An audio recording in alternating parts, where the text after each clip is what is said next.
with no chips, no rust. Line X protective coating keeps your truck's bed liners, rocker panels, and bumpers looking like brand new. Don't settle for Brand X. Go with Line X. It's serious protection. Come see why everybody loves taking their truck to Line X Regina for their rocker panels, bumpers, and more. Line X. Make your truck complete. 1865 McCarra Street. Broadcasting from Century Studios in downtown Regina, Harvard Media presents The Sportscage, where Saskatchewan comes to talk local sports. Brought to you by Sask Lotteries, bringing communities together. Sask Lottery products fund over 12,000 sports, culture, and recreation groups across Saskatchewan. Be part of the show. Call 1-866-767-0620 or text 306-936-6262. The Sportscage. Streaming at sportscage.com, our YouTube channel, and on the radio at 620 CKRM. Tuesday Sportscage. Welcome. It's Barney Shinkaruk, Colson Curtis, also known as the C's. An interesting show today, going a lot of different directions. The Western Pizza guest hotline will be busy. We are going to go out on the Western Pizza guest hotline in about 8 minutes' time. Talk to head coach of the Weyburn Red Wings. They're in action tonight. Game 3 against the Flin Flon Bombers, up 2-0. Cody Mapes will join us. Arash Madani, we're going to flip Arash. He's got prior commitments, so he has to go in hour 1. So Arash will be with us in hour 1. We'll talk, what are we talking with Arash today? A little CFL, Vladimir Guerrero, Greg Millen. Memories of Greg Millen, who was just in the studio a little over a couple months ago, I guess. Hour 2, Cal Filson, scout with the Chicago Blackhawks. A lot of you in the area will know Cal. He was also a longtime scout with the Seattle Thunderbirds in the Western Hockey League. Cal's going to be in studio. Interesting to pick his brain on some things when it comes to scouting, when it comes to the WHL draft lottery, which goes down on Thursday. It's a big one. Also, expansion with Penticton. How are they getting their ducks in a row? Cal will be here. Voice of the Prince Albert Raiders, Nick Nielsen, joining us in hour 2. Game 7 at the Art Hauser Center in Prince Albert. If you're watching the stream, you see I'm wearing my Prince Albert Raiders hat. Shout out Cliff Mapes. It's a big night in the Mapes hockey world. Cody coaching the Weyburn Red Wings. Cliff, member of the front office with the Prince Albert Raiders. He's working hard up there. I'm donning my Prince Albert retro hat for Game 7 with the Raiders against the Edmonton Oil Kings. Like I said, voice of the PA Raiders, Nick Nielsen, will join us in hour 2. Clutch Performer time in hour 2. SJHL report with Benny Walchuk. Yorkton Terriers, they're in tough. Melfort coming into town tonight. The big bad Melfort Mustangs. That's what I'm getting word of. A lot of people that have watched them play in the last little bit here, it's like, Melfort's good. Melfort's big. Melfort's mean. Melfort's fast. So we'll talk to Benny about the SJHL. The SJHL report is always for Southie Mainline Chrysler, the new king of trucks in Southie, Saskatchewan. Hour 3, it's Tuesday. You know it. Press coverage with Glen Suitor for Bronco Plumbing and Heating. If you got any questions for Glen, they're always welcome. If you have any questions for anybody in this 3-pack that we got rolling right now, the Prairie Land Rentals text line. Prairie Land Rentals, 600 Albert Street, since 1986. If you got that spring job that you're thinking about, need to rent something, I'm not going to get that done on my own. Maybe you and the wife have a big project plan. Prairie Land Rentals, they got pretty much everything for big jobs, small jobs, 600 Albert Street, and you get to deal with the owner. So I told you, it was busy. No need to cook tonight, too. Think about what's in your fridge. You don't want to eat that. Pick up Western Pizza. Western Pizza guest hotline will be busy. Okay, so I had this question, and I know you two guys Don't go to a ton of sporting events, but you go to sporting events. You've been to junior hockey games. You've been to Rider games. People out there in Radio Land or on the stream, feel free to chime in. With 3,500 people sold out in Prince Albert tonight, and then I suspect they're going to get a sellout in Weyburn or very close. I think that's about 1,600 fans. What do we remind people on sporting event etiquette? What can we remind everybody out there going to these games, and then even if you're not going to these games, just for future? The one that jumps out with me, I think we've talked about this on the show before, if you go to the wrong game in the United States, like an NFL game, you could be leaving black and blue.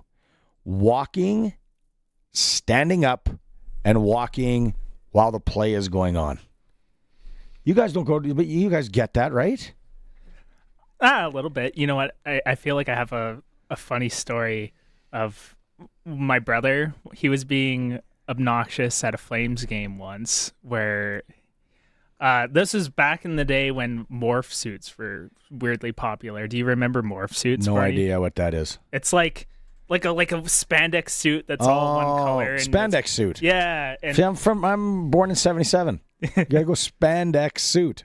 Got it. Okay. All right. Yeah. So he was wearing a purple one and he had we went to a Penguins game versus the Flames. Yeah. And he was being obnoxious and the Penguins won, so he was running around the parking lot, jumping around and whatnot. And then I think some guy threw like a frozen water bottle at him, like whachoo! Oh. And he ended up like getting a black eye and stuff. Frozen water bottle. Yeah. But just remember, people, if you're gonna throw stuff at someone, you should at least know if they're an adult. He was like 15 or something, and some random dudes just chucking ice at him. Should we write down obnoxious? Yeah, don't be obnoxious. There you go. A PSA from the Sportscage. Good luck that I know how to spell that correctly. At least I can admit that. But I'll write it down on the list here. Okay, so walking down, getting up, going to your seat when the play is on. Don't do that. That's an easy one. That's an absolute pigeon move. No one does that anymore. I even hate it when you go to like minor hockey games. You just walk in front of people. Have the courtesy. Okay, what's yours, Coulson? Be nice to like the parking attendants and like the fast food staff. Because like, do you think they really want to be there on their Saturday? Like, this is probably a job that they need to get through school or to help pay the bills, right? Yeah. Especially in concession staff? Yeah, especially in the winter for the parking staff. Like, do you think they want to be out there at minus 45? No, but somebody's got to maintain order in the parking lot, or then you've got a traffic jam for the next 2 hours after the game. I don't mind that. Traffic / concession.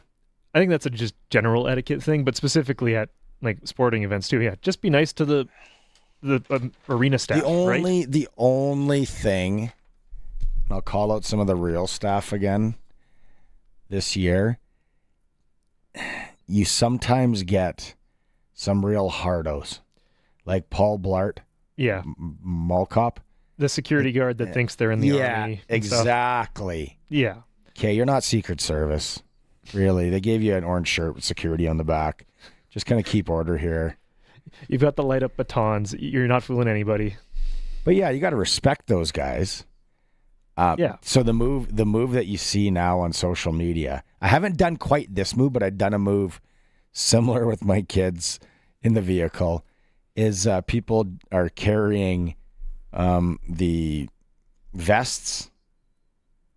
Illuminated, illuminated. What do you know what I'm talking about? Yeah, reflective. And they're just throwing those on and going out to act like a parking attendant so people can get in and out from your vehicle. Smart move. Don't mind it. Yeah. The other one that I've heard about that is if you and a buddy are wearing those vests and carrying a ladder, you can get in anywhere. Yeah. Just walk in with confidence. No one's stopping you. They're like, oh, they got a ladder. They mean business. This one isn't this one. Nah, they could have this problem in PA tonight. It's 3,500. It'll be busy. People, this is more at concerts. someone always thinks they can pull a fast one and smoke. You just huddle around. Huddle around. I'm going to get a few puffs in. We're in 2025. If you, like, I've never had a smoking addiction. You need to smoke that bad. You need to light one up at a concert or a sporting event. So that one's on there.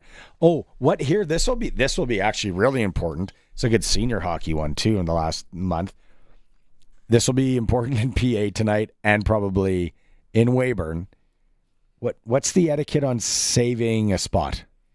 Do you just go elbows up? You go as wide as you can to try and then be like, hey, sorry, no, somebody's coming. Nope, somebody's coming. Do you put a blanket down? Do you put a purse, a hip pack? Like, I feel there's like a cutoff when it comes to saving spots. Like, if you're saving like one spot or two spots, okay. But if you're trying to save like a whole row, like you're just bringing the whole fam jam in the 8-seater sedan, like, no. Well, I don't think you get away with that in either of these barns tonight, whether in PA or Weyburn. You're not getting away with saving a row. You're rocks for brains.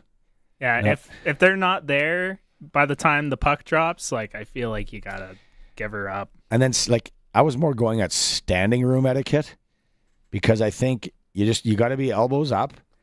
And then I've been there. There's a time that if your people don't arrive, you just get squeezed out. You only can fight for so long, right? You only can battle for so long. And then, if one of you has to go to the bathroom, then hopefully you're cordial enough with the people around you by then that you say, hey, going to the bathroom, save a spot, going to get a beer, going to get a dog, popcorn, whatever. But if you're gone too long, go to long bathroom line. Ooh. Yeah. So there's a lot of etiquette. A lot of etiquette out there. Keep visiting. If you got any that we haven't touched on, Prairie Land Rentals text line 936-6262. It is game 3 tonight in Weyburn. Weyburn won 2 in Flin Flon in the Whitney Forum. It's should be a good one. I think 1,600 is a sellout in Weyburn. Let's go Western Pizza guest hotline style and talk to Cody Mapes. We are efforting that right now. We have some problems. Let me know when we're good to go, boys. We're good? Okay, let's go. Head coach of the Weyburn Red Wings, Cody Mapes, back on the program. Big one tonight in Weyburn. We've been talking about it all day. Cody, let's be honest. I don't know. I was trying to get our stats guy, not that we have a stats guy, to let me know when the last time Flin Flon lost 2 meaningful playoff games at home in a row. I don't know when the last time that happened. Like, going up there and winning 2. Can you be honest with me? Were you hoping for maybe just a split? Well, you know what? I think any time that you're the lower seed going on the road to start a series, the goal is always to split. If you happen to get game 1, you're kind of playing with house money after that, and so obviously we're very grateful the way it went. But we also understand, like, being through this last year where we went on the road and lost 2. We know this series doesn't really start till game 3. Like, they win game 3 and it's a whole new ball game. We win game 3, and obviously it's a pretty big deal. So we're just trying to be focused here for tonight. What goes right in game 1 up there in the Whitney Forum? Because you guys come out right first period 3-0 lead. They get 1 in the second, no scoring in the third. What goes well up there for you guys in that atmosphere? You know what? I think we were prepared well from a system standpoint and stuff like that. But I just think, like, and we have a whole bunch of guys that had never won a playoff series. They got that first one under their belt. I think the confidence grew a little bit. And honestly, we had a couple guys that have played in Flin Flon in the playoffs before, and they're not necessarily leadership guys on our team. They don't wear letters, but they had a huge voice in saying, kind of what the guys to expect and stuff, and they really embraced it. The guys did a good job. It was the loudest rink I've ever been in when Flin Flon stepped on the ice to start that game. It was, I don't know how loud 500 air horns is, but I think there was 500 air horns there, and so I mean, our guys really embraced that, and obviously, getting a goal early on helps to settle in real quick. But I think just the mentality that our guys had from their teammates was a huge positive coming out of our group. And anytime you got a goaltender like you do in Angelo Zoll, like a guy that can kind of keep things at bay for a while, that's always a bonus, right? For sure, yeah, and you know what? Like I think both teams did a pretty good job to limit the chance. I know, like game one, yeah, we gave up 40 shots, but I mean, you get to that rink and 40 shots isn't a huge. It's pretty attainable, and so I mean, I think the scoring chances when we got our stats back, our analytics, like I think the scoring chances in game one were like 9-8 or 8-7 or something like that. So I mean, it was a fairly even game, and yeah, our Ange was really good. We believe in him a ton, obviously. And he's been good for us all year. Then you win game 2 4-1 again. You guys jump on them early, right? And then things are going your way. You get out to a 4-0 lead in that one. Like after that long ride back, Cody. Obviously, everyone's excited and all that. You get back home now. You've had a couple of days. How do you guys as coaching staff, or do you have the leaders on that team to say, okay, back to reality here? Because like you said when we started this, you don't think the series starts until game 3. Yeah, absolutely. You know what? Our leadership group has been great. We've got a younger back end. We've only got one 20-year-old back there, and so. But what we do have is we've got a couple 3-year guys that have been through some playoff series before in our league and in other leagues, and they understand that momentum doesn't really carry over from game 2 to game 3. There's a long 2 days isn't a long time, but it feels like forever in the playoffs. 2 days off, teams can really kind of reset, and that's what we need to do here too. We just need to make sure that we stick to what gave us success, and we can't be too worried about what happened, because what happened doesn't matter anymore. It's gone, it's past, and it's a race to 4. It's not a race to 2, and so we got to make sure that we just give ourselves the best chance to stay at the things that gave us success. Do you think you see their best tonight in the push in the first period? Oh yeah, like Mike Reagan's played in or coached in 3 league finals in a row. He's been to 6 of them. He's going to have his guys going. Those I'm sure he absolutely made the most of his his 2 days off with his group. He's got 20 years under his belt here. Like he's going to have their guys going, and tonight'll be a good one. I fully expect to have their best. What's the mood like in town? I'm sure it'll be 1,600 strong in the barn. What's the mood like in town? Yeah, it's been good. I've kind of been out for breakfast, out for lunch here today, and lots of people saying hi and wishing us good luck and stuff. It's pretty exciting. Pretty exciting coming back. I mean, the buzz is pretty good for a Tuesday. I know ticket sales are going well, and so it's going to be good. We're excited for hopefully a full barn tonight. Right on, Cody. Well, I know game days is tough. Totally appreciate you taking some time, and good luck tonight. Looking forward to checking it out. Awesome. Thanks, Mark. Cody Mapes. Young Cody Mapes. Like I said, big night in the Mapes, not in the Mapes household for the Mapes. Cliff and the PA Raiders in Game 7, and Cody and the Red Wings in Game 3. A lot of people I know going to that game tonight. I wish I was jumping in. Roscoe, there's your cue for a truck pick. Heading down to Weyburn. Let's go to break. Come back. We're going to have Coast to Coast with Arash Madani. It's a Sportscage. Streaming, sportscage.com. Always on, home of sports in Saskatchewan, local sports, 620 CKRM.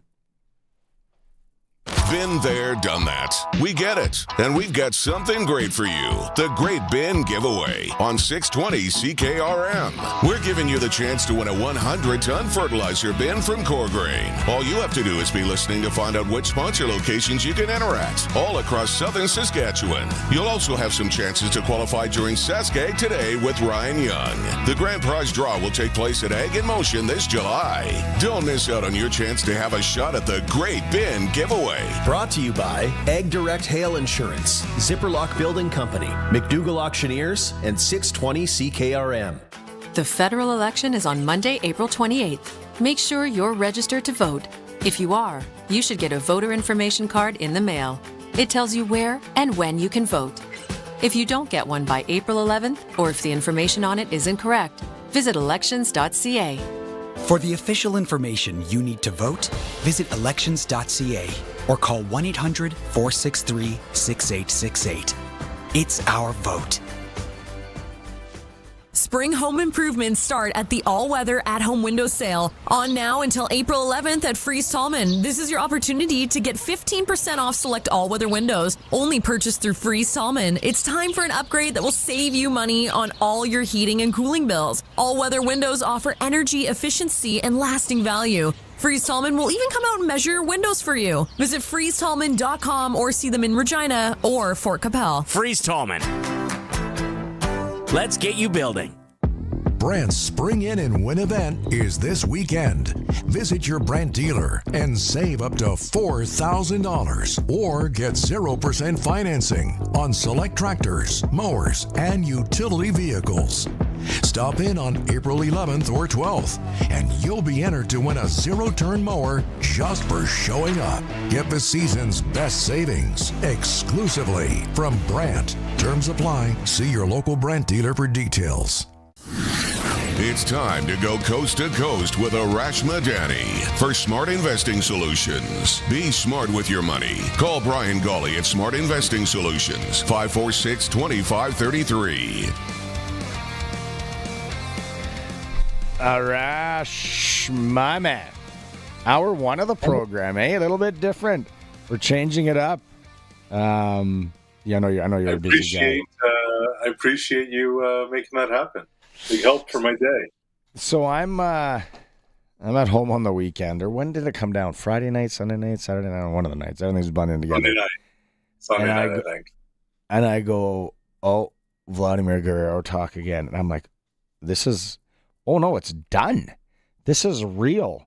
And I'm like, 14 years, $500 million.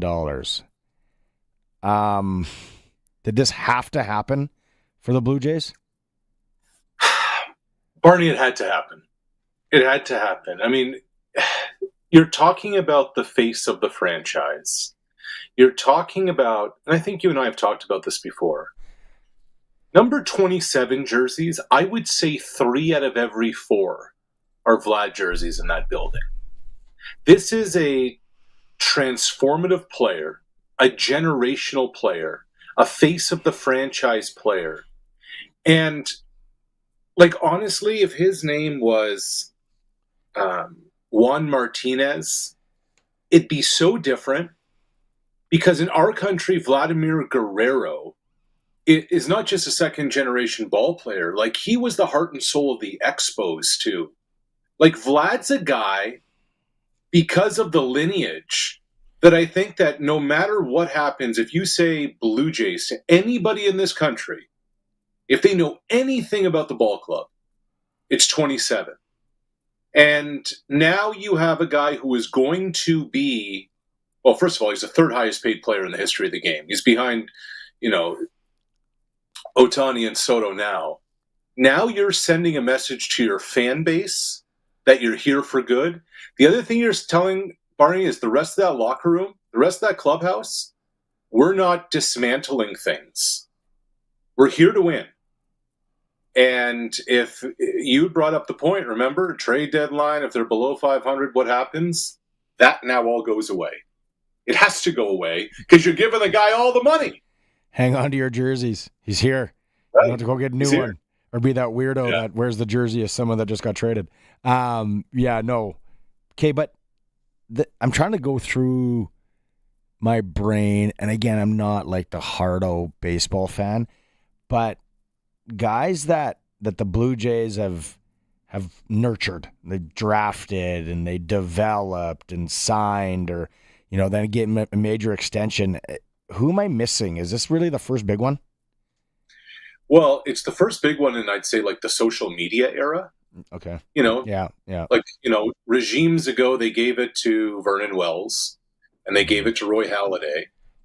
But like Alejandro Kirk last week got, $58 million or something like that. He's the first one that's been homegrown to get an extension in this regime. So it's one thing to go trade for guys. It's another thing to bring in free agents like Kevin Gausman and George Springer. But there's a message there that we can draft, or sign and develop, draft and develop. That has to be part of your identity, of your DNA as a ball club. What? 14 years is a long time. And what's the shelf life on that frame? Like, I saw him running the bases already. Is he 26? Like 25, he turns 26. Look, the last few years of the deal are not going to be, ideal. But like these are the things that happen. These are the things that you have to do. It's what Miguel Cabrera was in Detroit. It's what Albert Pujols was at the end of his deal. This is the cost of doing business. And there's the guy right there. For those watching on the stream, this is what I wonder. Remember, Barney, Vlad signed in 15. Bo Bichette was drafted in 16. They came up together in the minors. They're friends. What now happens with Bichette? They have been a package deal the whole way, right? Yeah, that was my next question.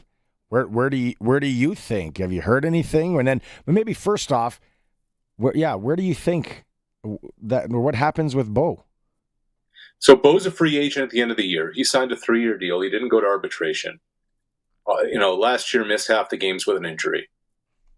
But Bichette's in an interesting spot because when he's been healthy and he's been hot, he's been as good a player as there is in baseball. The problem is he hasn't been there. Now, he told my former colleague, Shai Davidi, in the Fenway Park locker room a day or two ago, he said they haven't even talked. So, look, it's a prove-it year for Bichette. It is a walk year for Bichette. And this is a full bet-on-yourself year for Bichette. I can't foresee a scenario where the Blue Jays, where Bichette doesn't get to at least the end of the season without a contract. Like, I think this is go 162, let's see where we're at. And, you don't have an exclusive negotiating window, but you kind of do when the season ends, for that month of, is there something here or not? And I don't know. Because I don't know what the number is, because I don't know what Bichette's market number is going to be, because we haven't seen him be fully healthy in a while. If it was this week, what do you think it would be? Injury included. I think if I'm Bo, at that point, I take a 1-year deal and a prove-it deal and a bet-on-myself deal. Kind of like what Marcus Semien did.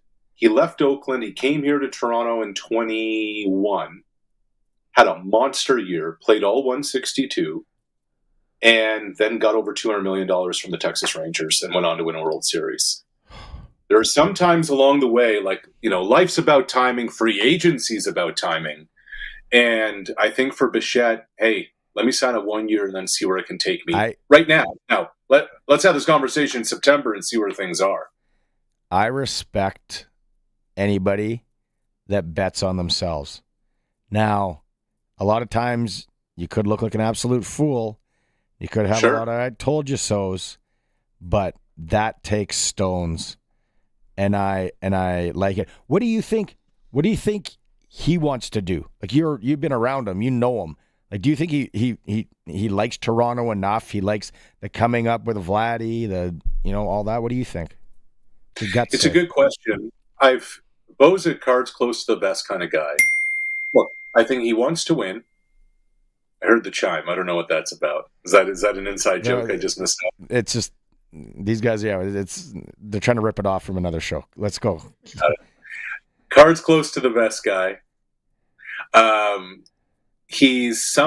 he wants to win. He wants to play every day.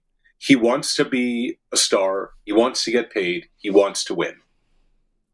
Does he believe all of that can happen in Toronto? That remains the question.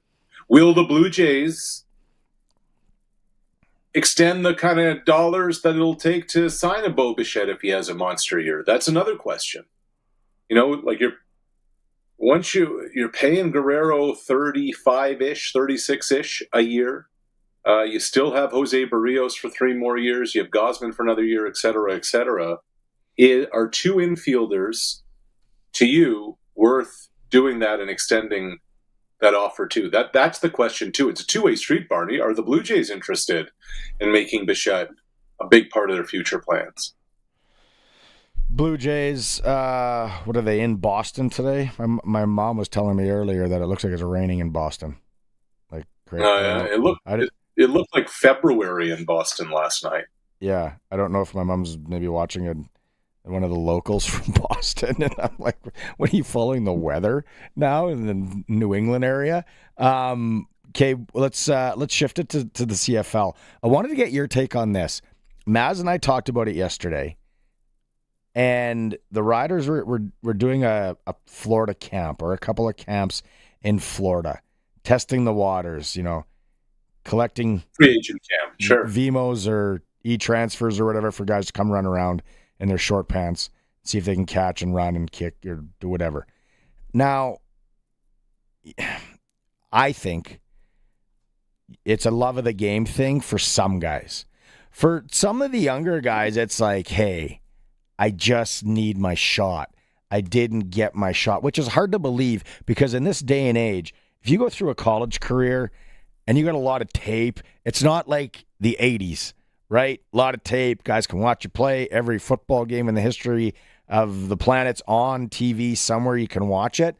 So I find it hard for a guy to really fall through the cracks in this day and age. But it's not just that. And I think that one of the things to think about is Alex Singleton. Alex Singleton comes out of college, Montana or Montana State. I can't remember which one.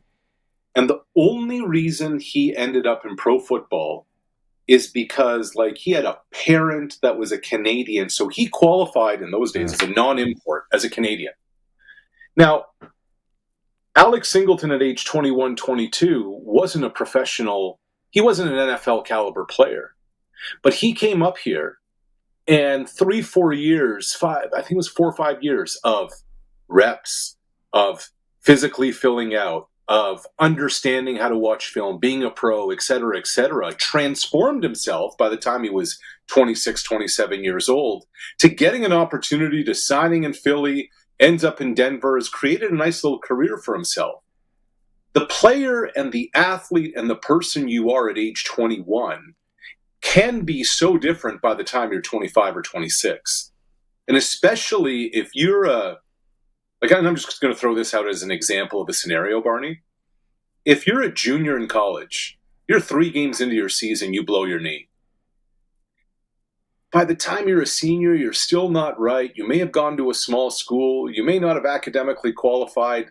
Those are some of the people who fall through the cracks. Yeah. Right? It's not just the 4 or 5 year players that they're looking at. There are a lot of people in different circumstances.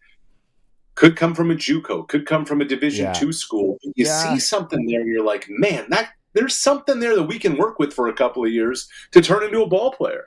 That's a good point. I didn't think it about that much. Sometimes guys have to go home, right? Whatever, family things. Right. Back in the day, it's like, no, I had to go back and help on the farm around Saski. You heard about with hockey guys. Yeah, no. So I didn't quite think of that. What do you think though about the CFL in general and guys making that decision? Because we all want to chase the dream, whatever your dream is, whatever your profession is, wherever you want to be. Like that window to chase that dream professionally is small. I wonder though too how much of a fact for some guys, current players that are maybe on the bubble, or guys coming up that they sit and look at the 70-cent dollar or even below and go, I don't know, I love chasing dreams, but chasing dreams doesn't pay the bills. My man, I need you to think back to when you were 22 years old, 21 years old, 23 years old. Man, I could stretch a Mickey of Silent Sam vodka like 10 days back then. Right. Just chase it with Gatorade, get to where you need to go, and then regroup later. Okay, go ahead. The common denominator among all professional athletes is a supreme confidence. And for so many of them, it's give me a chance. Give me a chance to go up there. Let me play. Let me show what I can do.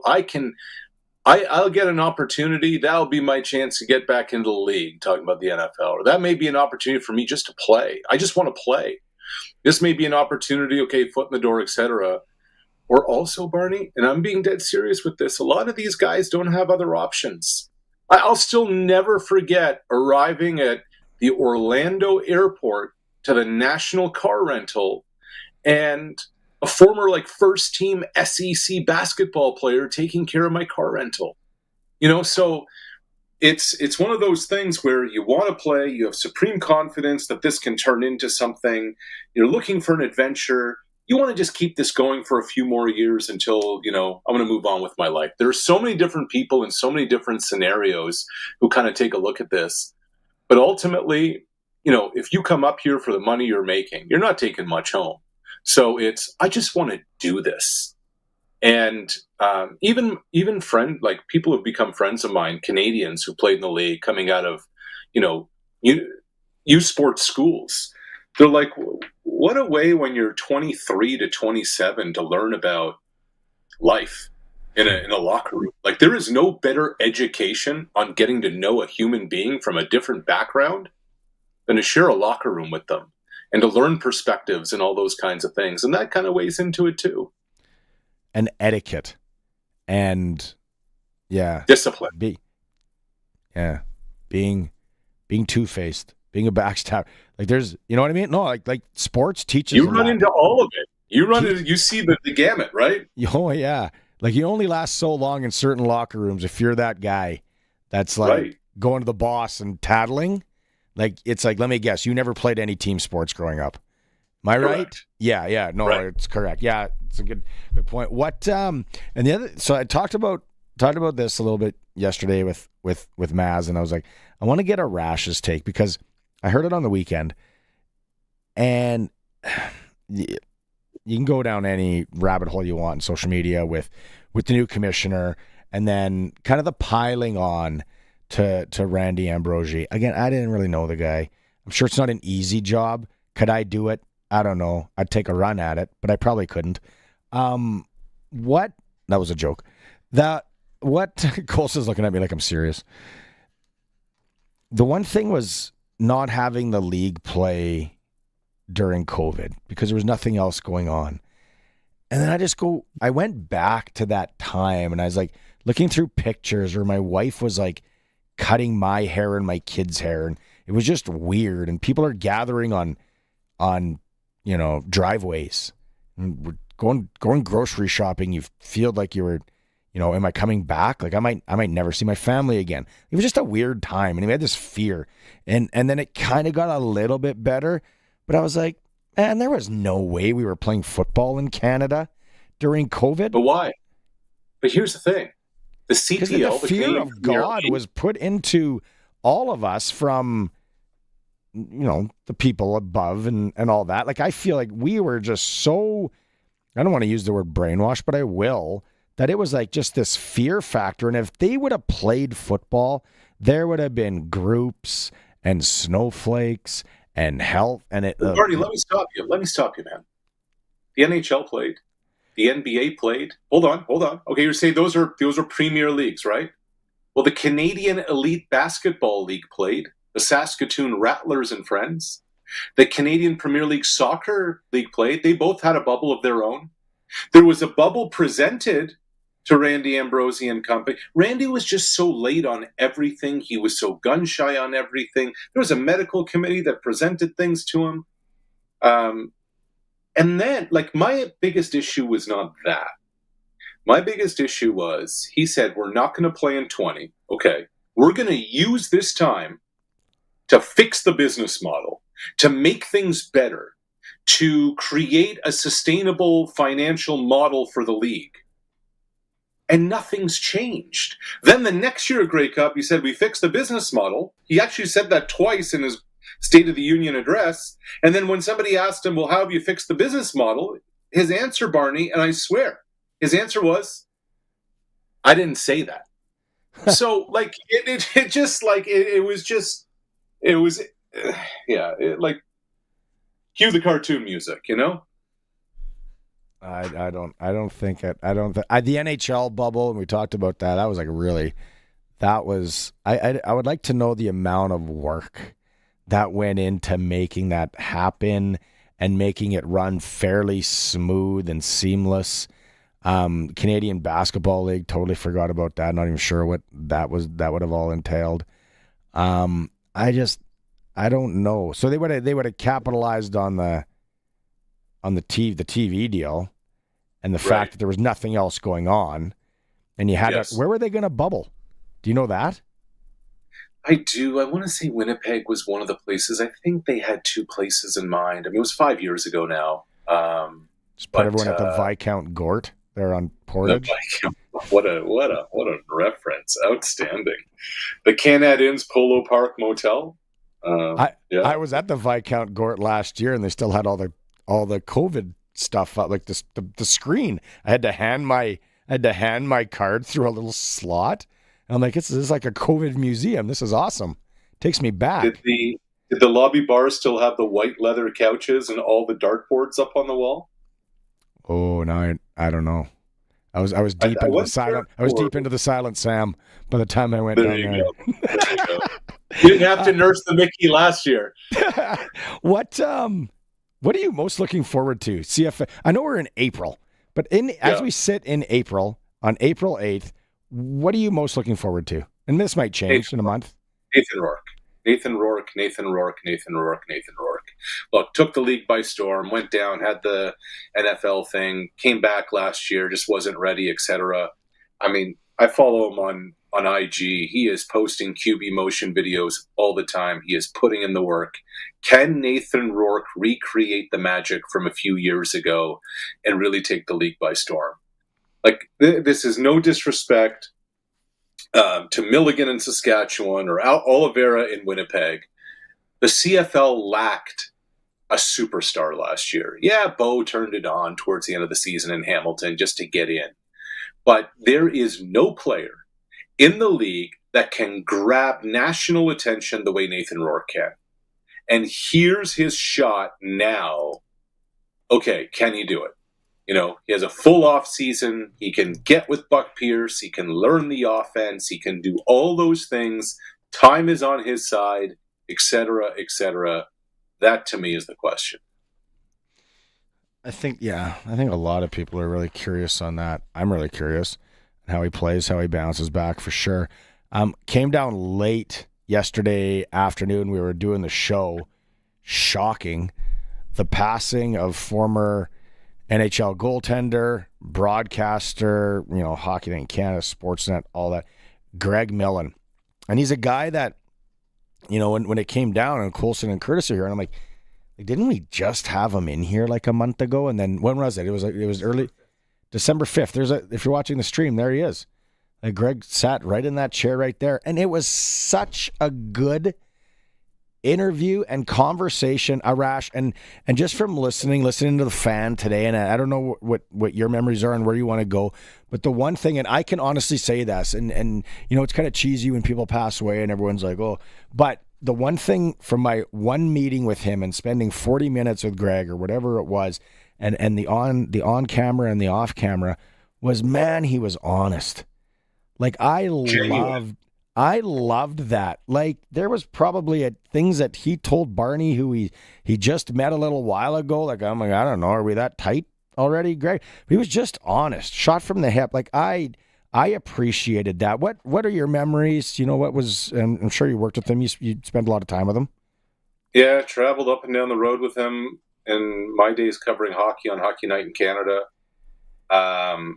When my former employer made the change to take me off Blue Jays, the first call that I got was from Greg Millen. When my former employer parted ways with me last month, 3 times, Barney, 3 times in less than a month, I received calls from Greg Millen. First one to say, WTF. The next 2, checking in, how you doing, blah, blah, blah, blah, blah, blah, thinking of you, hey, asking around what's going on. Greg, like, for those who are watching the stream, like, may have been the most fit 67-year-old you'll ever see. And those looking on the stream now, this is a shot at the lobby bar in Glendale, Arizona. We had done a Coyotes Senators game, myself, Greg Millen, and the great Bob Cole. And Millsy just loved Bob and did everything possible to lift Bob up, especially the last few years that Bob was on the call. The first Hockey Night game I ever did when Sportsnet got the package, I think in 2013, 2014, it was the 3 of us in Tampa for the Lightning and the Senators. Millsy had an amazing ability, Barney, that he could go to any player, any coach, and they give him all the time. Like John Tortorella, who was short with everybody, I remember in Ottawa, distinctly, down that hallway outside the visitor's room, when Tortorella was coaching the Blue Jackets, they stood for like 25 minutes talking about leadership. And what makes a winning organization? What makes a championship team? He was the leader of... He understood that the producer and the director and the stats person and the sideline reporter and the camera people and the graphics people, we were all a team. Millsy was the one after saying, we all have to meet in the lobby bar for a milkshake. Millsy was the one who made sure, like, he was a teammate and the leader of the team, and just an amazing guy. Yeah, no, it's shocking. Yeah, it's shocking. Great guy. Man, the one question I asked him, and he loved it, I said, like, what were you wearing on your head, Greg? And I remember my old hockey cards and stickers, and I'm like, man, Greg Millen looked bad in his gear. And he's like, was it like a Tupperware or the mask? And he just loved it. He was just like, yeah, I have no idea what I was doing. I don't know what I was thinking back then. It was comfortable. Yeah. So here's a story for you.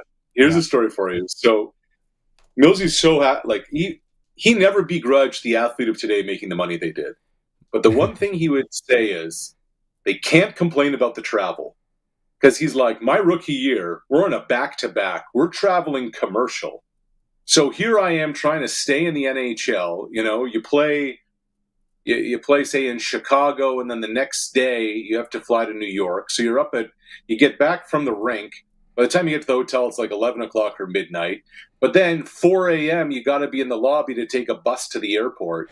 Here I am as the rookie having to play the second game of a back-to-back. And as the rookie, I'm in the back of the plane in a middle seat between 2 guys in suits who are smoking. They're blowing cigarette smoke in my face. I'm just trying to get 2 hours of sleep before having to start an NHL game as a rookie. So I always think about that when I think of Millsy, the 2 businessmen blowing smoke in his face. That's a good one. Okay, before we let you go here, I got to ask you one question.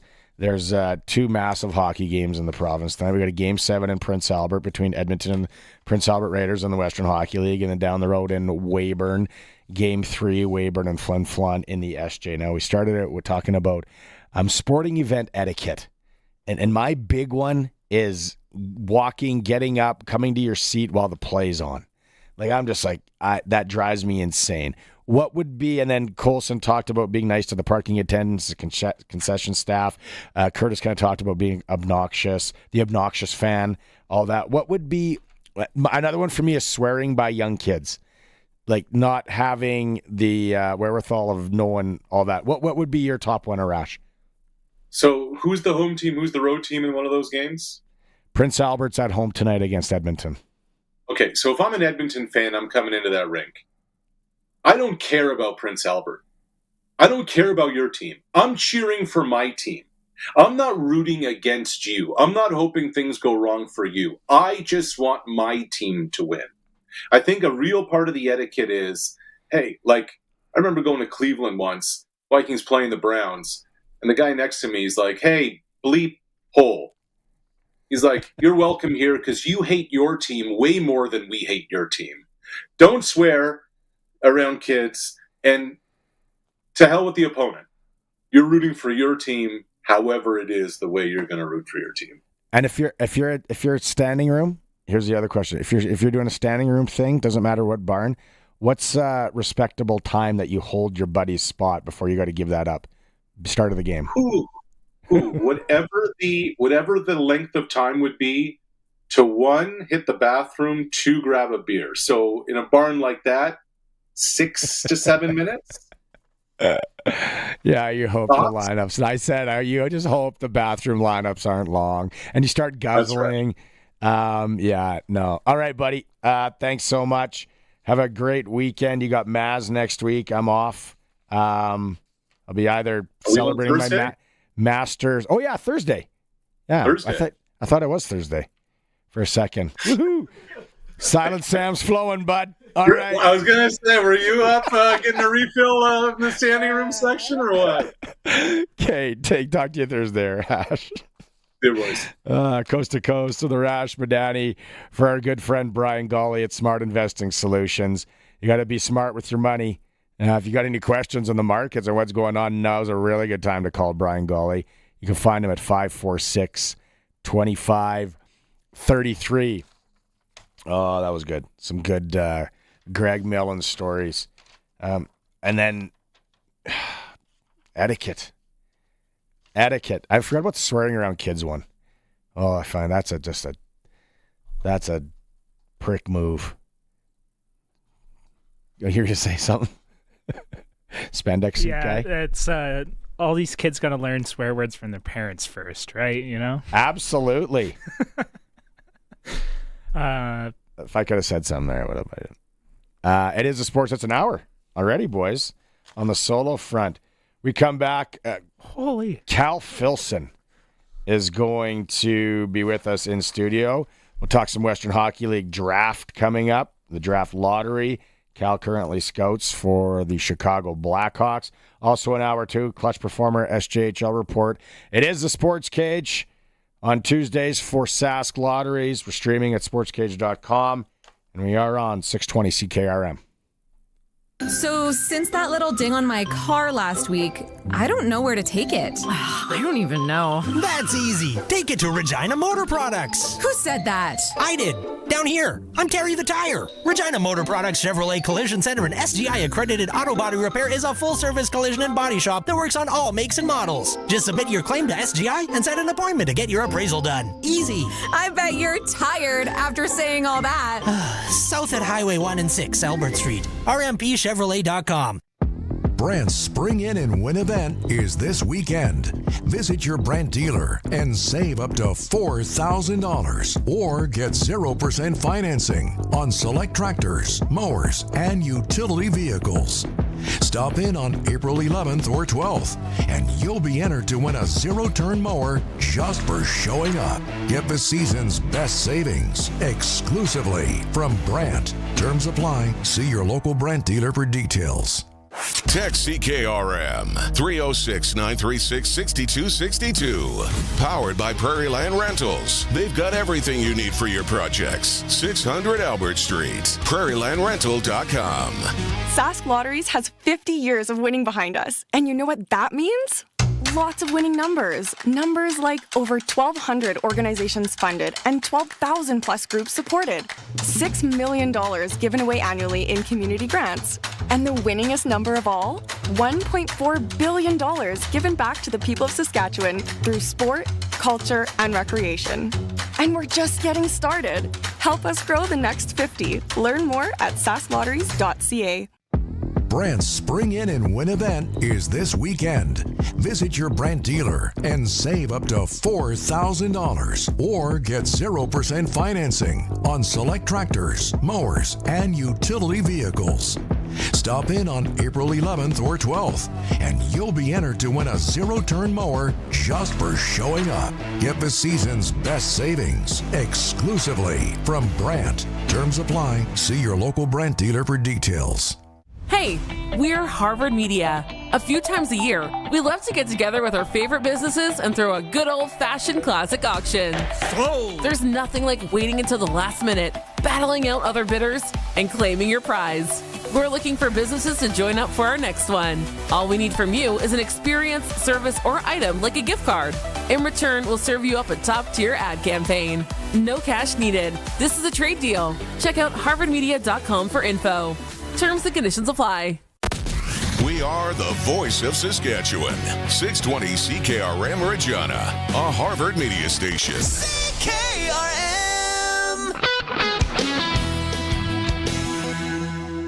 It's 4 o'clock. Good afternoon. I'm Corey Atkinson from the sasktoday.ca newsroom with 620 CKRM News. A vehicle linked to a previous crime fled from police during a traffic stop on Sunday night in Regina. The aerial support units followed the speeding car as it left the city. Officers used a tire deflation device and safely stopped the vehicle. The 27-year-old driver was arrested and charged with fleeing police, dangerous driving, and breaching probation. A 24-year-old passenger refused to exit and was arrested with help from a police dog. He was treated for minor injuries and faces one charge of resisting arrest. The government of Saskatchewan is offering grants of up to $40,000 for groups working to prevent violence and support Indigenous communities. The MMIWG Plus Community Response Fund helps grassroots Indigenous organizations and others working with First Nations or Métis people. The program supports safety, awareness, and empowerment. Minister Alana Ross said communities working together can create a safer future for all. The total funding is $800,000, with half provided by the federal government. The first application deadline is May 31st. Day one is wrapping up at the Food, Fuel and Fertilizer Conference here in Regina. The summit is focused on trade, infrastructure development, and energy security. The 2 days will feature panel discussions, fireside chats, and expert talks. Former Prime Minister Stephen Harper says Conservative leader Pierre Poilievre's political experience and his climb to the top of the party's ranks makes him aptly positioned to lead Canada. He says Poilievre's years in politics should count for more than the resume of Liberal leader and Prime Minister Mark Carney, who served as Governor of the Bank of Canada back when Harper was in office. I am the only person who can say that both of the men running to be Prime Minister once worked for me.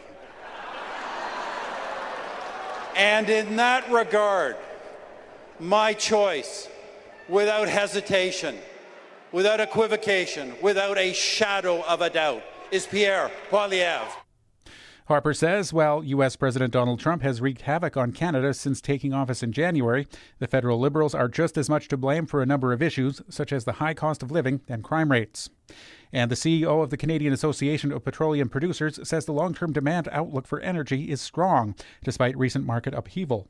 Lisa Bayton says there needs to be a major policy reset in order for the industry to meet its potential and get its products to market outside of the U.S. There's been a wake-up call post the election of President Trump that the resources that Canadians are blessed with are the cornerstone not only to our economic security, but to our national security and to our sovereignty.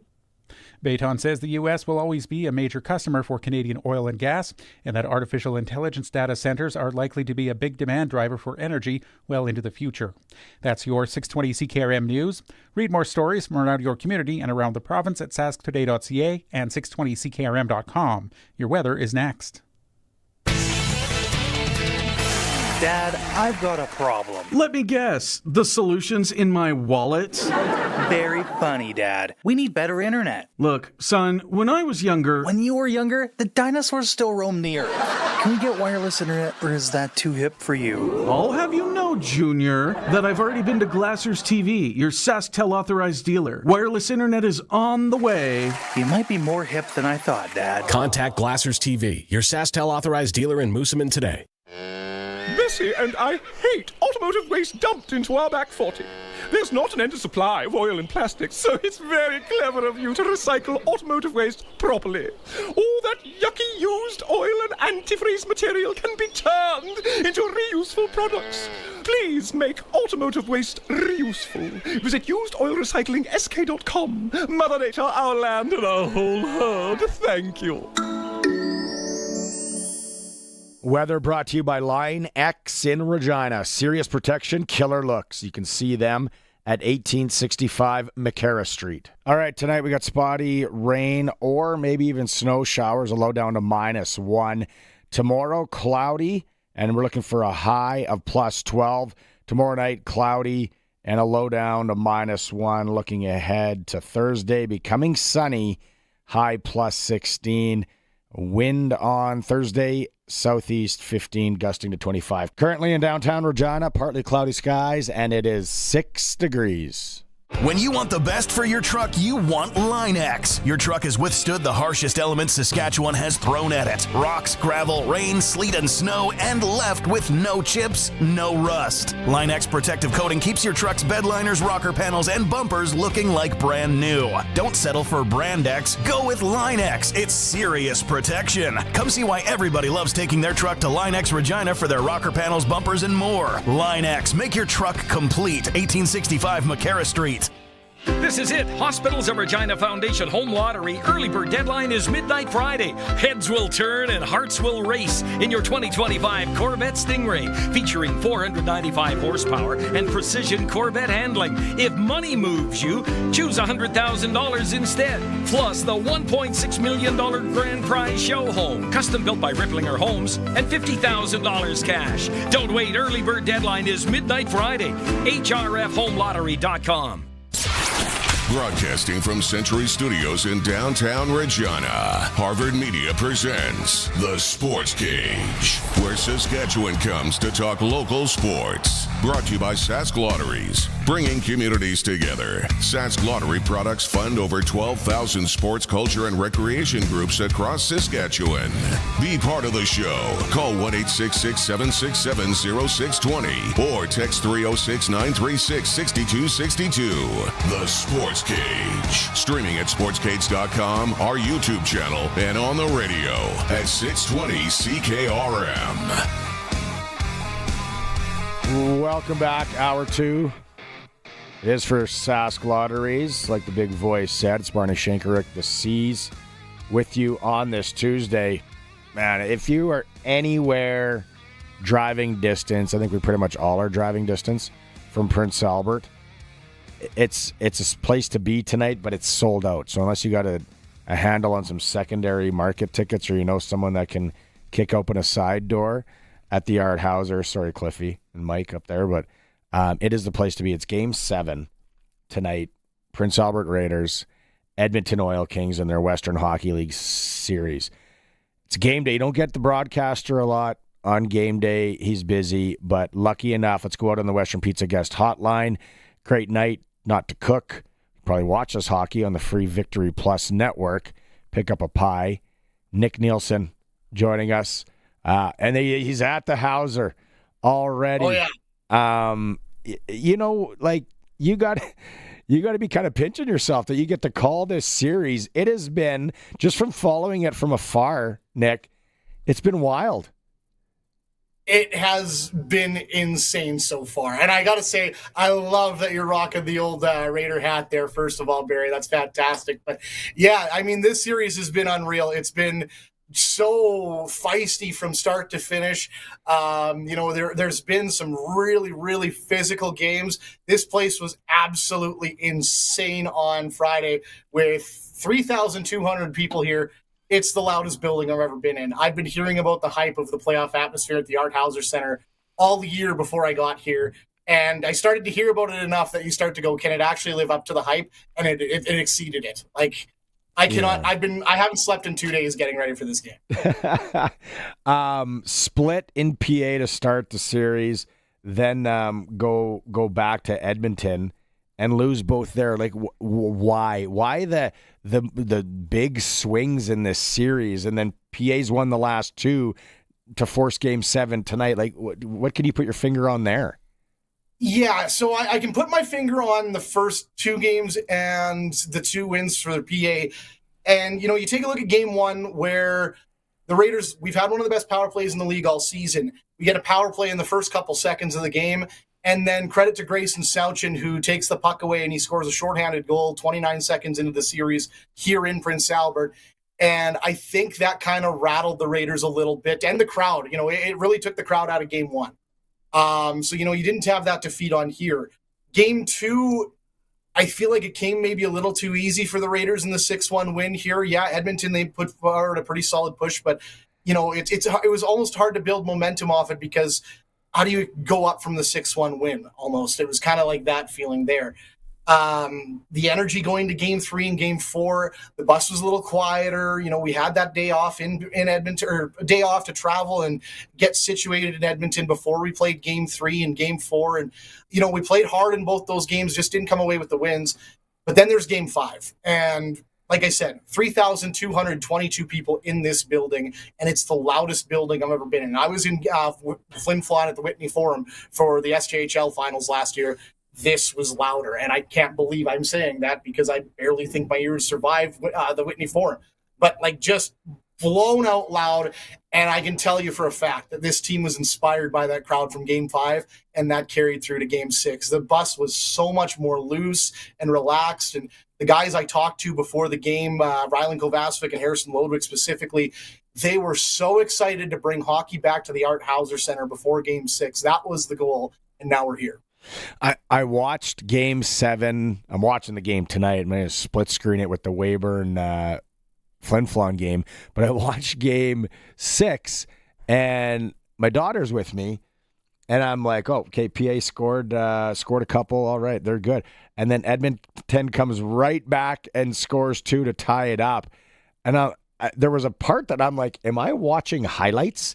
Is this a live feed, or are they just showing highlights? That's what it was, though. Yeah, and I mean, the Oil Kings, they came back like a freight train. 61 seconds, they scored twice, and all of a sudden the game's tied. But I don't know, for whatever reason, up in the booth, you get a feeling every once in a while when your team's not losing. And shortly after that, we get a double minor for a high sticking call, and we kill it off. And when you're in the back half of the third period and you see that effort where the team kills off that clutch penalty kill, you could just feel it. And then that final minute came, and we get one on the power play. And I mean, 2 seconds after the faceoff's won, boom, it's in the back of the net, and we're coming home. One guy we got to watch a lot in this area last year make the run with Moose Jaw. You mentioned him, Rylan Kovacevic. How good has he been? And then having that, I guess, you talk about being on the bus a lot, having that elder statesman, that older guy that's been through it. What you seen the importance there amongst his peers? Absolutely. I mean, he's one of the few guys on this team who has Game 7 experience from last year in that series against Saskatoon. That's something huge to build off of. You're a championship caliber player. And, when he came in with the Raiders, he came in like crazy. I think he put up something like 8 points in his first 5 games with the Raiders. And then he kind of tailed off a little bit. And for whatever reason, I'm not sure, just kind of through that middle portion of the season, sometimes guys battle it out a little bit and are gripping their sticks a little extra tight. And that was kind of the case for Covey. And then with 6 games left in the season, we were in Lethbridge, and I was all excited. They put him together with a new line, a couple of the young guys in Kovacevic, and I really liked the combination there. And they scored in their first shift of the game. And then Kovacevic on the second shift, he ends up hurt, and we lose him for the last 5 games of the regular season. And all of a sudden, it was like, right as it looked like he was starting to, find that groove again. And then he comes back for Game 1 of this series, and he's been one of our best players in this playoff run, capped off by that 4-point performance in Game 6. I mean, 3 primary assists and the shorthanded goal. And the kicker to it is I asked him before the game, because I interviewed him before Game 6, and he told me he wasn't happy with his production so far, even though I thought he'd been playing pretty good in the playoffs. Told me he wasn't happy with his production, puts up a 4-point night. And I asked him, Covey, how you feeling now? And he said, I'm not happy yet. I won't be until we win this series. So that's the mentality of this team in that dressing room behind me. The story has been well documented too, right? Max Hildebrand, the goalie, his father's one of the associate general manager in Saskatoon. They almost pull off this weird upset last year for Prince Albert.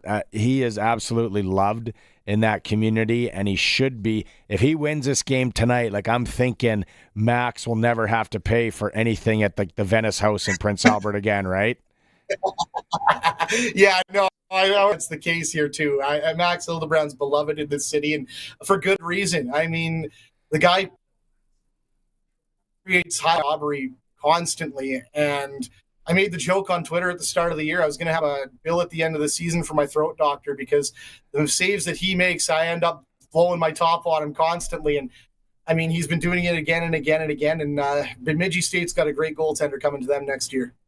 If he's not goaltender of the year, I will be surprised and maybe upset.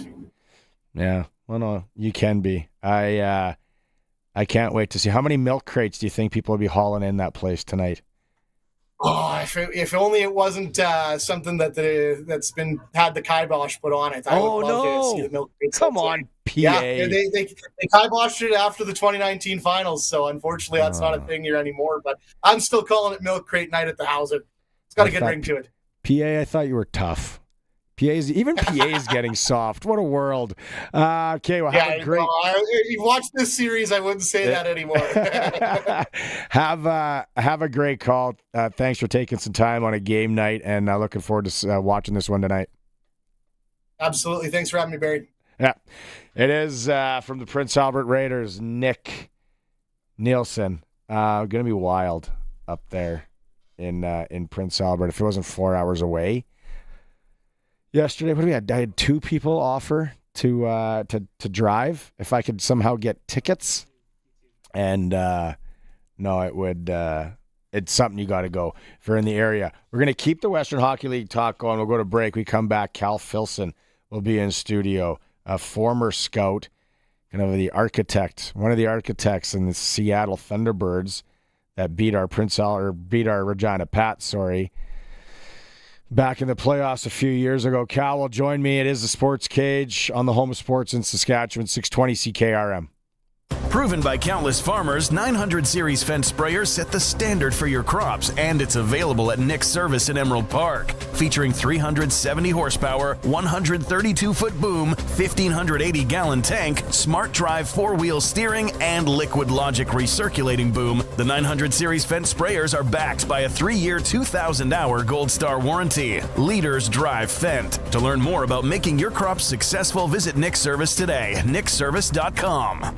Farmers, grain, poultry, cattle, barn, house, and more. A generator is a necessity. Whether you need to keep operating during an outage, keep water bowls from freezing, grain drying during winter, or need power at a remote location, you need a generator from Shorty Generators. Now is the season to buy or service your generator on the farm to be sure you always have power when and where you need it. And Shorty services all makes and models, including PTO generators. Shorty Generators. Power where you need it. ShortyGenerators.ca. It'll be take me out to the ball game or take me down to the rink before you know it. And Extreme Hockey and Sport will have you ready for everything this season. You'll be all set for the ball diamond with team kits, bats, gloves, accessories, and training products in stock. And of course, they've got everything to get you geared up for spring hockey. Whatever your spring sport is, Extreme Hockey has you covered. 1425 McIntyre Street and the Pro Shop, conveniently located at the Cooperator Center. Sportscage continues. You can watch our live stream at sportscage.com, on our YouTube channel, and always on the radio. Saskatchewan's voice for local sports, 620 CKRM.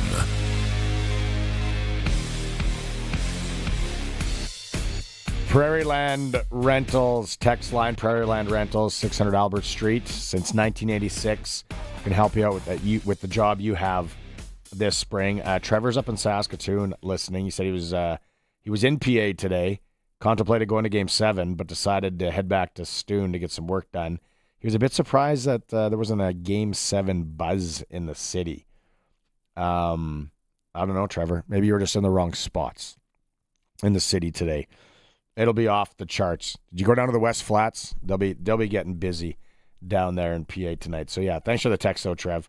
If you're heading to that game, 3,500 sold out. They had it this morning on social media. It should be a good one. Lucky enough, no Western Pizza guest hotline. He's in studio. Cal Filson made the long walk over to join us here. You've been in that barn a ton. You were watching this series. You said PA and Edmonton. What game were you at? And it's been really like back and forth, almost weird. Yeah, last week I was up in Edmonton for Game 4. Edmonton won pretty handily and looked like that put them up 3-1, and it looked like they were gonna finish off the series in short order. But PA just battling back. Who was impressing you on the ice, both teams, with your scouting eyes? Yeah, for PA, Aiden Oring's been really lighting it up. Rylan Kovacevic, we saw it with Moose Jaw last year, and with PA this year, he works so hard. He's such a good, 200-foot player. If the team's lacking energy, he'll get out there and drag you into the fight.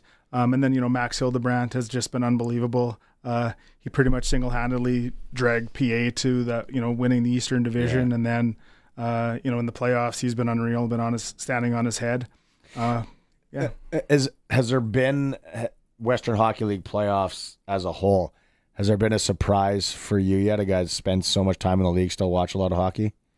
No real surprises. Seattle pushing Everett as far as they did, that wasn't a big surprise to me. If you actually really look at it, Seattle was one of the best teams in the league after the trade deadline. They beat Everett twice after the trade deadline. They actually went to Spokane, beat them twice in the last few weeks before the season ended. What did they do? Did they add? Did they get rid of? Did they just play younger guys? Or they did trade one of their top defensemen, Sawyer Minio. He was on the World Junior team, and they traded him to Calgary. What they didn't do was trade Scott Ratzlaff. He was actually on the World Junior team as an 18-year-old. Didn't have a great start to the year. Didn't have a great summer camp, and so he didn't make the team as a 19-year-old, which is actually a really good thing for Seattle. They didn't lose him for a month, and they were able to start clawing their way back. At the trade deadline, they also added Sherman from Moose Jaw, and that was pretty much what started pushing them. They also have a defenseman. Out here, you're not going to hear much about him, Radim Murtka. He's going to be a top 10 pick in the NHL draft probably. So he's a 6'4", 6'5" right shot D-man that just eats minutes. And he wasn't playing when Seattle came out here early in the year. He joined the team in November, and adding a guy like that is a huge thing for the Western League. So we got in the West, you got Everett now going to play Portland because Portland beats PG in a long 7-game series there last night, and then Spokane is going to match up against Victoria now. Both of those series, can you pick a winner? How do you think those are going to go? It looks like it should be Everett and Spokane. Everett's kind of beat up right now. Seattle, that goes back a long ways. They're big, they're heavy, and they, Landon DuPont hasn't played in that series. He didn't play in that series after game 2. Tyler McKenzie, one of the Everett top players, he was injured. They had 3 or 4 guys that were knocked out of that series with injury, and they were still able to soldier through. And they're pretty good. They got good goaltending. They've got big, strong defensemen, and they've got some pretty good top-end players. Does Portland have a lot of players that we would have saw last year in Moose Jaw come back? They've got some. They were one of the teams that really started adding players once the NCAA rules changed. They probably added 3 or 4 guys that weren't even here early in the year and then came along just before Christmas, and that's really helped them.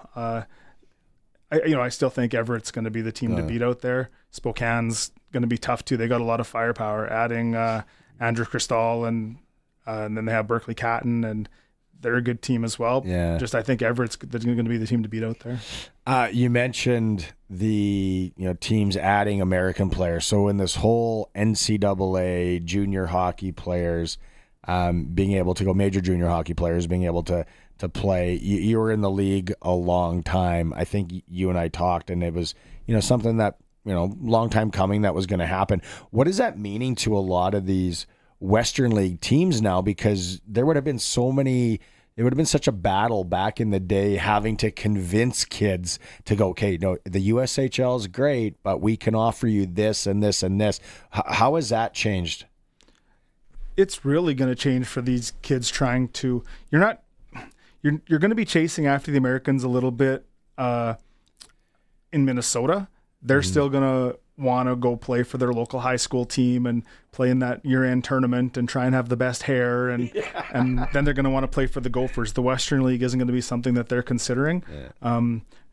But that's actually changing. I'm talking, I still talk to agents, and I talk to guys from the Western League, and there's more and more parents and families and even agents that live down there that want to talk about the Western League and see what the options are, because there has to be some sort of buffer zone between high school hockey and then college hockey. And they're learning that, once you see the kind of players that have come through the Western League, in the last 15 years that are still in the NHL, those are the guys that you want to go play like. Give us a look, Western Hockey League. Like, where do you draw the line that the Western Hockey League gets kids? Like, is it like Texas and where's that line that for American kids? Texas, and then sort of works its way up to Minnesota. So and then anywhere west of there.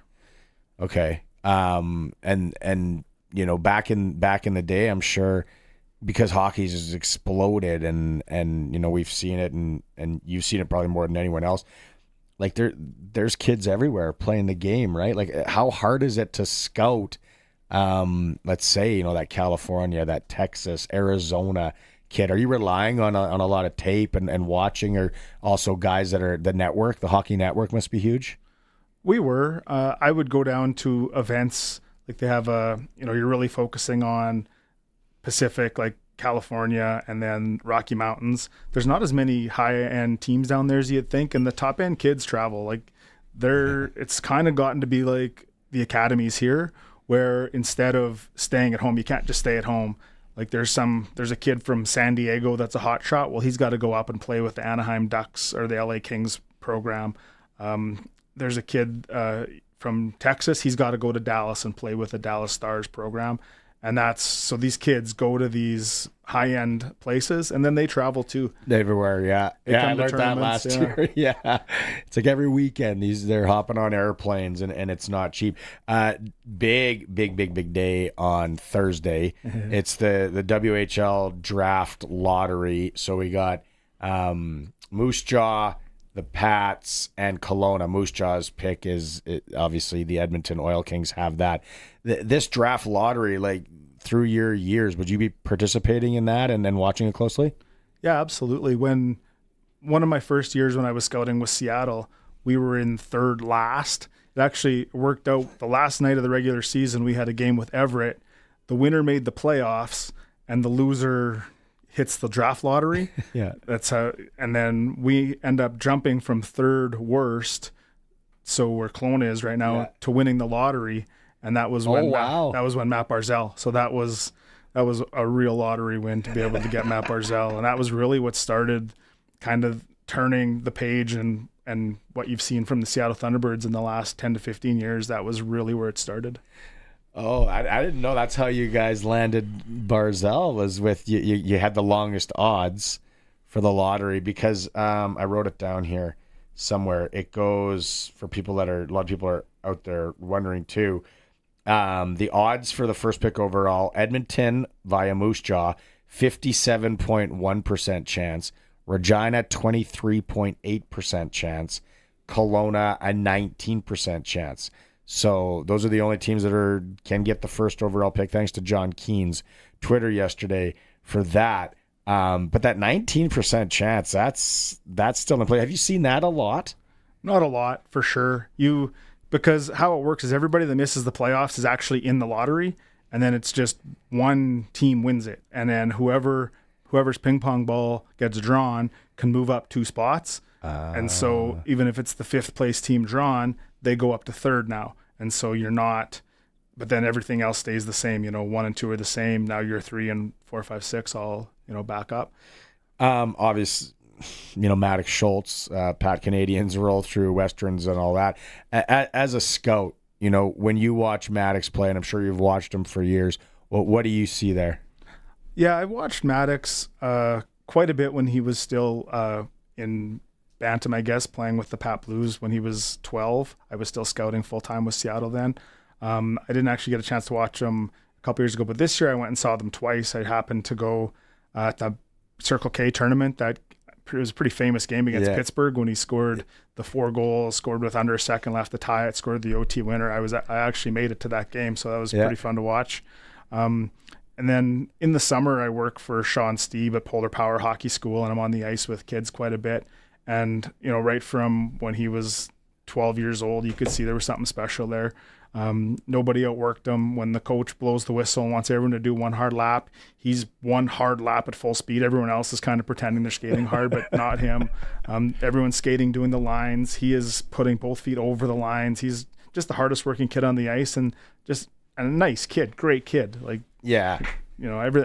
to like, and whoever wins this lottery, that's that's going to be a big game changer. You mentioned the Matt Barzal, and you and I have talked too over a few pints and stuff, how he was like such a hockey nut, right? Like student of the game, and he was just like that.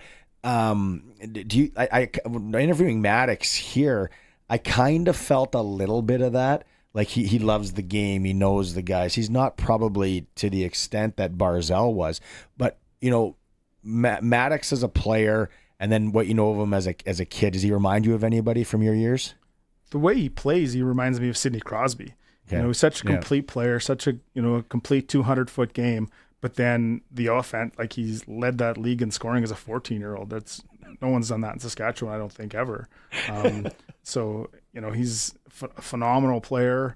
There's a lot of excitement there. If he was 6'3" or 6'4", he would be being compared to McDavid and guys like that. But he's an unreal player. I'm interested to get your take on Penticton and all that, but let's go. Let's just stick around. Yeah. Let's go to a break here, and then we'll come back. It's Cal Filson joining us live in studio. It's the Sports Cage on the home of sports and hockey in Saskatchewan, 620 CKRM. Sask Lotteries has 50 years of winning behind us, and you know what that means? Lots of winning numbers. Numbers like over 1,200 organizations funded and 12,000 plus groups supported. $6 million given away annually in community grants. And the winningest number of all? $1.4 billion given back to the people of Saskatchewan through sport, culture, and recreation. And we're just getting started. Help us grow the next 50. Learn more at sasklotteries.ca. Brant's Spring In and Win event is this weekend. Visit your Brant dealer and save up to $4,000 or get 0% financing on select tractors, mowers, and utility vehicles. Stop in on April 11th or 12th, and you'll be entered to win a zero-turn mower just for showing up. Get the season's best savings exclusively from Brant. Terms apply. See your local Brant dealer for details. Struggling to make ends meet? You're not alone. Many people are facing tough times and finding it hard to afford the essentials. I'm hearing from people experiencing this every day. My name is Jasmine Brown, a licensed insolvency trustee at BDO in Regina. I'm here to help you take control of your finances with a solution made just for you. Call 1-833-BDO-TALK or visit bdodebt.ca to book your free consultation and discover your debt-free future. The Sports Cage Clutch Performer for Nick's Service in Emerald Park. Your local Massey Ferguson Challenger, Rogator, Gleaner, and Fendt dealer. Call 781-1077. Let's get the Clutch Performer time of the program for Nick's Service in Emerald Park. Like you said, Kay, I got a few. First off, Dan Da Silva. We've had him on the show. Buddy from up in Saskatoon. First-year head coach with the Saskatoon Blades. He's a nominee. He's a nominee for Coach of the Year. Great job, Western Hockey League. Also, the U Sport East-West Bowl is May 10th in Waterloo. For you of our kids on that. Riley Schick, Ethan Graham, Colin McKellar, Carson Sombach. Good on you guys. East-West game. You had one, Colson? Yeah, I got one. I know we gave it to him yesterday, but a little fresh Clutch Performer for Alex Ovechkin. He texted Olaf Kolzig being like, hey, congrats on being part of history. And Kolzig was like, yeah, you scored on me once. What do you mean? He's like, no, you assisted on 5 of my goals. Yeah. Kolzig didn't even know this. So Clutch Performer for Alex Ovechkin on like remembering the guys who helped him get there, which we already knew he did this, but like to the extent of reaching out to his goalie who played with him, got some assists on those goals. Like, team player right there. That's awesome. The Big Olaf used to have an ice cream store in Waskesiu named after him. Joining me in studio, Cal Filson, former scout. What was the highest title you had with the Seattle Thunderbirds? Director of Player Personnel. Director of Player Personnel. Sounds way better. And then now with the Chicago Blackhawks, if you're watching the stream, like some of the buddies are, you see them. Let's go back. Let's go to Penticton now. It gets announced. Maybe it's because I'm so clueless.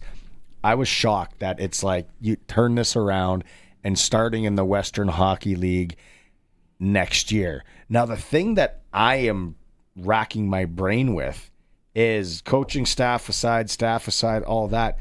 What are they going to do for scouting, right? A lot of these teams have been scouting kids all year. Are they going to poach scouts from other organizations? What would be the play there? That's a great question. I know they've hired head scout, assistant GM, director of player personnel, whatever it is that they're going to give whatever title they're going to give them. And where was he working? Do you know? From what I heard, he was in Sherwood Park. Oh, okay. So he was also in the BCHL. Yeah. So those guys aren't scouting the 14 or U15 Bantam kids. Yeah, they're not scouting the Bantam or not watching the Bantam draft. It'll be a crash course. They've known, like it really sounded like that was in early February. So right around when Sask First was here. So, I don't know if they did, but they could have had someone here to watch that. And then you watch the playoffs and then, the sports school playoffs in Penticton right in their backyard there. They would have been there. And then now the year-end events coming up right before the Western Hockey League draft. So, there is a way to do that, but, it'll be interesting to see how it all goes. The expansion draft is right before that as well. They could still be playing. So they're, focused on their playoff run. They're the top team in the BCHL this year, one of them anyways. Right now they're up 2-0 in their series against Okotoks. So they got a lot to worry about on top of WHL draft. This might be a real tough question, but is there a few kids on the team that can make the jump to the Western League next year? Yeah, there's a couple. There's 2 or 3 kids that have are on lists already for other teams. I'm sure there will be some sort of trades or deals made so they can stay in Penticton. There's an expansion draft, so they can be left unprotected. But again, there'll be all kinds of side deals. It'll be interesting. I'm kind of excited to watch all that from afar and see how all that shakes out. Good spot for the Western Hockey League. Phenomenal. I don't know if anyone's ever been to that building. It is a top tier facility, world class. About 45 minutes from Kelowna, so hopefully you can get a real good rivalry built up between these 2 towns right away. Looking forward to going to more games there. What else do you know about like the inner workings in the organization? Is there a couple of people really tugging on a lot of different jobs right now? Yeah, Fred Harbison's he was the president, coach, GM, kind of everything with the it's like a BCHL senior team. Yeah, exactly. With the BCHL, and now he's going to have all those roles in the Western League. So, he's going to be the man behind everything in Penticton. I actually had a chat with him this weekend. I was in Penticton watching a BCHL game and met with him before the game. And, they're pretty ready. They're just waiting on all the teams to submit them their lists for players that are going to be not protected in the expansion draft. And they're working on their draft list, just diligently getting ready on top of planning to run through the BCHL playoffs. So, Bantam draft, and it's such a big thing. You got all these kids waiting for the Bantam draft. As a guy that scouted, see kids developing at different times, how important for you guys in Seattle was the Bantam draft, or was it more the continuing to watch and list kids and scout them? It's a whole bunch of both. In the Bantam draft, we talked about Matt Barzell, and in that same draft, we drafted Keegan Kolazar and Ethan Bear. Those were our first 3 picks in that draft. Just home run. And then that puts you on the path to beat the Regina Pats here in 2017. And then we turned it around fairly quickly, and we drafted, Thomas Milich, Reed Schaefer, Lucas Siona. We drafted Kai Uchaz. We ended up trading him to Red Deer for Grayson Sachin, who's on the championship team. So we built it through the draft. But then also we had scouts out there watching, and so we were able to list some kids too that weren't a kid like Matt Rempe. We didn't draft him. We listed him. Jared Davidson, drafted by the Montreal Canadiens. He's signed with Laval. He's playing in Laval right now. Jeremy Hansel ended up getting drafted by Colorado. Now he's in Nashville system. So, it's both. You have to work your ass off, get out there and draft kids. And then you got to get out there and keep on watching after the draft and keep on making sure you're watching for free agents. I don't know that. I'm sure there is some bantam-aged parents out there listening right now, and it's kind of a debate, not a debate, but a conversation I've had with some other guys that scout, that are in the Western League and all that. How do you compare the academy route right now to playing in a provincial league like the Sask Bantam AA League? What's your take? It depends on what you're looking for and what kind of coach you're going to be able to get. Like I've talked to a parent who he was the one that was coaching his kid in a small town here in Saskatchewan. He was the head coach and he knew what his limitations were. And that was going to be, he was going to coach the AA team where his son was going to be, or he could send him off to an academy, and he ended up sending up to NAX in Edmonton to get better coaching and develop better. And that's the situation. But unless you absolutely have to, it doesn't matter. We're going to be out there as a scout. You're going to be watching. If you're in Regina, every scout's going to be watching the Graham Tour tournament. They're going to watch SAS first. They're going to watch the second SAS first. There's no reason to leave and go play in the academies to get scouted. You're going to get scouted no matter where you are. We're going to come find the talent. There's no reason for you to spend any more money than you have to. Spend it on extra power skating. Spend it on extra skill development. Spend it on, extra skates. There's no need to spend it on the academies unless there's something that you can get out of them that you can't get at home. Yeah, that's a good point. Now you're with Chicago, right? Now what is it, 2 years in? This is my second year, yes. Yeah. What's the experience been like? It's world class. Everything's NHL like you'd expect. Working with Kyle Davidson and Mike Donaghy and Norm McIver, and they're just phenomenal people, and it's a phenomenal group. And I work really closely with Colin Fraser. He lives in Sylvan Lake, and great guy, phenomenal. Yeah. Like it's great. It's a lot of travel, just different kind of travel. Like when I was in the Western League, you'd go to a tournament and hang out in the same hotel and same rink for 4 days. But now, like, you're in Spokane one night, you're in Everett the next night, you're in Lethbridge the night after that, you're in Edmonton the night after that. It just keeps on, you keep on going. But and how difficult is it from scouting a 14-year-old to, what are the different things you're looking now in the position with Chicago, and scouting guys that are near 20 years old? It's funny because you're not looking at a lot different. When you're watching 14-year-olds, you're trying to figure out who's going to be the best 18, 19-year-olds. And now when you're watching 17-year-olds, you're trying to figure out who's going to be the best 22, 23-year-olds. So, you're kind of looking for the same things. You're always looking for guys that are smart and can skate and that compete and, good humans that are going to, be good in the dressing room.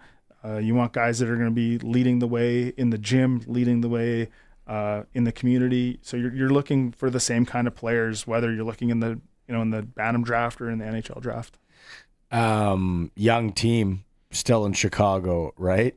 Oh yeah, like it's been from the time that Kyle Davidson took over, it's been a complete and total rebuild. Tore down the frame, tore down everything, burned the house down, and it from the outside looking in, it looks like things aren't going that well because, well, they're not winning, but this is kind of where we expected to be. Maybe not as quite as maybe 2 or 3 wins less than we were expecting at this point. But the way the guys are developing, like in the last week, we played Colorado, Washington, and Pittsburgh. So, playing against some of those greatest players of all time with in those groups, McKinnon, Crosby, Makar, and, been holding our own. We had Colorado on the ropes, and then they ended up beating us in a shootout. Beat Pittsburgh on the weekend, and then we're close with Colorado and didn't let Ovi let him get 2, but not let him get that record. Isn't it wild though that he beat it? Like, you and I are from the same demographic, same birth year for the most part. It's hard to believe that record fell. It really is. Like, and I wouldn't have picked him to do it either. I would have thought maybe. Someone like, again, more from our era, like Brett Hull or guys like that. Yeah. But just Ovi's just the Russian train that just doesn't stop. And you look at his, his frame, his post game after, like it looks like, and then looks like he's playing senior hockey, right? Like, give me some beers, crushing beers. He doesn't, get up and down the ice. He's never really been, the fastest. He's opportunistic, isn't he? Absolutely. His shot and his hockey sense are off the chart. So, anytime you could put him in a spot where he can get a one-timer, look out. And you got to defend it. And they haven't defended it 800 and some times. Like he's so good. And I know in your position, you can't gamble and all that and all that. I got the Keniston Super Draft thing here, but in the West, is it going to be a dogfight with the teams that everyone's talking about from what you think, or is there going to be a team that maybe people aren't talking about as much, have a good enough chance to get out of the West? I don't know if there's anyone that you wouldn't talk about. It looks like the 8 teams are settled now, but like who's at the bottom, Minnesota and St. Louis, like you're not picking against them really. Like it's going to be whoever stays healthy, whoever has a hot goalie, whoever's able to, get opportunistic goals. It's going to be hard work, a lot of luck, and there's not going to be any shock if anybody gets through and wins the West, even the East. Really, like it's tight. It's tight. Everything's so tight. It's hard to win in hockey now, and everybody works so hard. Everybody can skate. Everybody competes. That there's just these little angles that helps you win, and that's what the teams are looking for. Right on. Thanks for coming in. Anytime. Yeah, that was definitely insightful.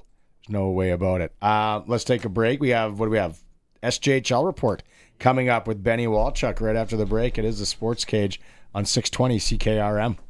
Get it hot, get it fast, Western Pizza. Some say the number 13 is bad luck, like walking under a ladder. Well, 13 is a very lucky number when you're talking Western Pizza. Like their delicious 13-inch pepperoni from Western Pizza. That makes it, well, the luckiest number of all. Western Pizza. Big on toppings, big on taste. Dine in or takeout. Order today. And get it hot, get it fast, Western Pizza. At Nutrien, feeding the future is our purpose. It's what we do every day. We're proud to partner with more than 275 community organizations across Saskatchewan. We invest in education, agricultural research, and initiatives that strengthen the places we call home. As the province's largest private sector employer, we take pride in supporting the next generation joining Saskatchewan's workforce. Because when our communities grow, we all grow. Nutrien, from mine to farm to you.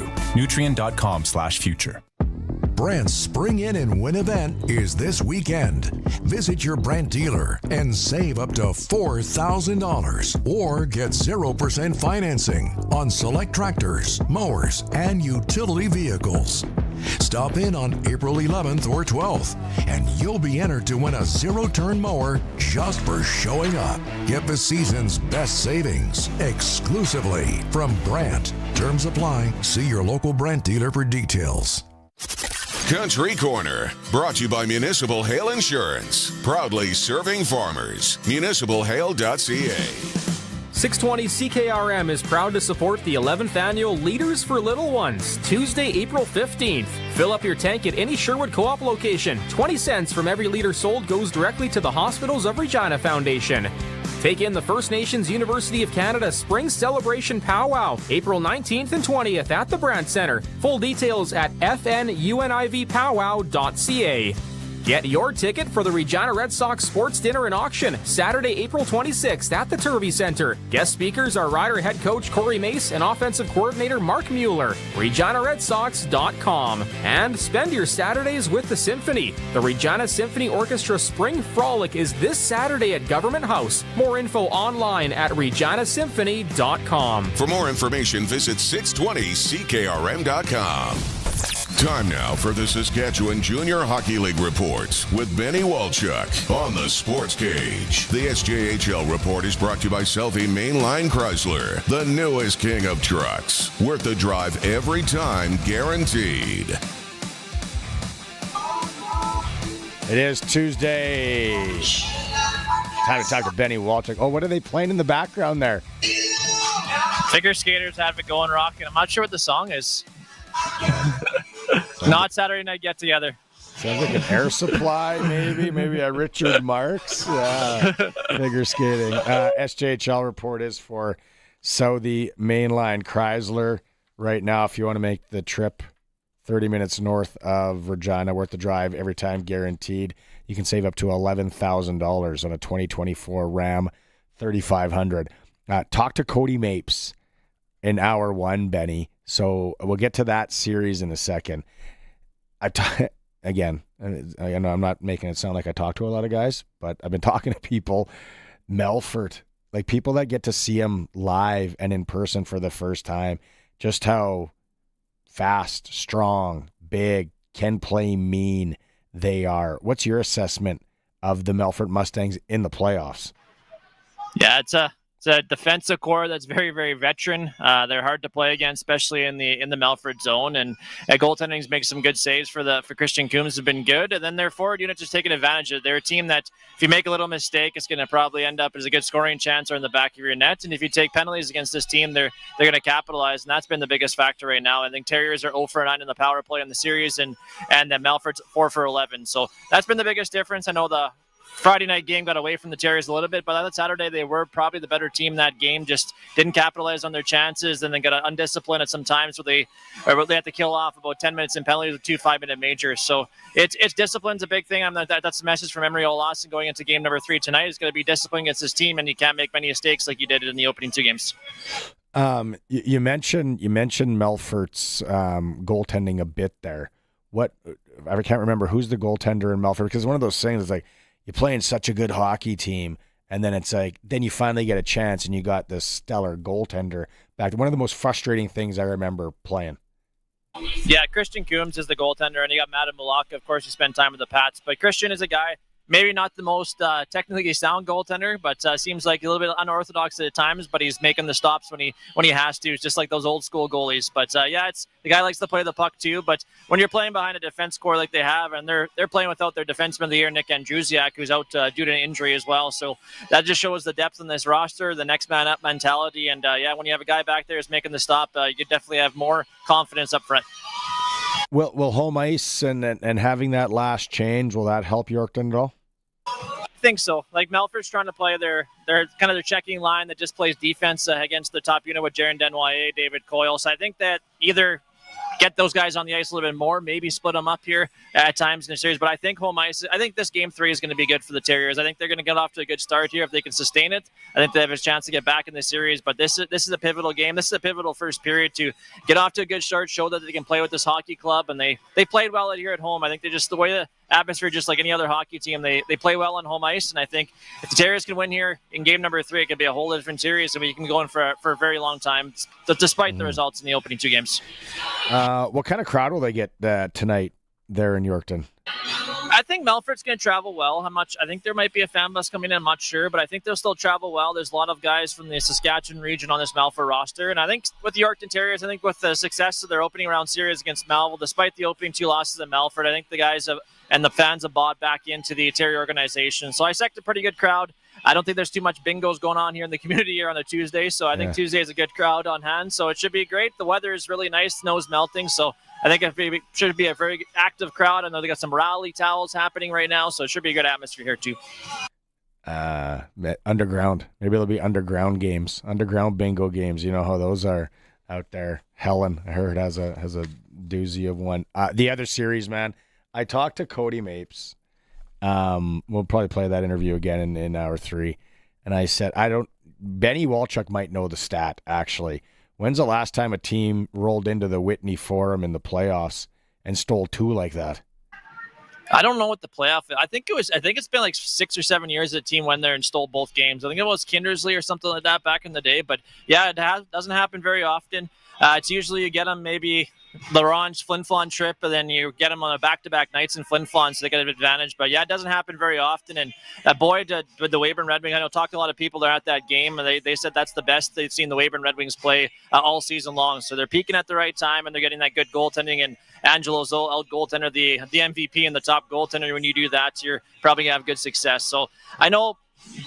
Look, I'm in favor of the Flin Flon Bombers. They've been a team that's been in the final the last 4 years. They have playoff experience, so I know it's a little bit of adversity right now. And going into Weyburn maybe not playing as best at home ice. I know with the success now on the first 2 games, maybe they have a little bit of momentum. So that's another crucial game 3 for the Flin Flon Bombers, because if they can get back on a roll here, and if they can sneak 1 or 2 out of Weyburn, you head back home with a little bit more home ice back to the Whitney Forum. We'll see what can happen. But hats off to the guys down in Weyburn. They put together a very, very good roster, and they're getting peaking at the right time. I wonder if they brought, what did you say, fan vans maybe down from Flin Flon? Maybe they brought. Yeah, that's a nice little trip, little 8-hour trip down to Weyburn, and head up in the hotels and check out the buffet there, and we'll see. Yeah. Good things will happen. There could be like one of the hotels in Weyburn right now. There could be a moose leg in the room fridge, just chilling to throw on the ice tonight if they can beat Weyburn. Exciting time. Exciting times, Benny. I know you got the call. What do you got on the program tonight? What do you got for on GX? What are people going to listen to? You got any good interviews coming up?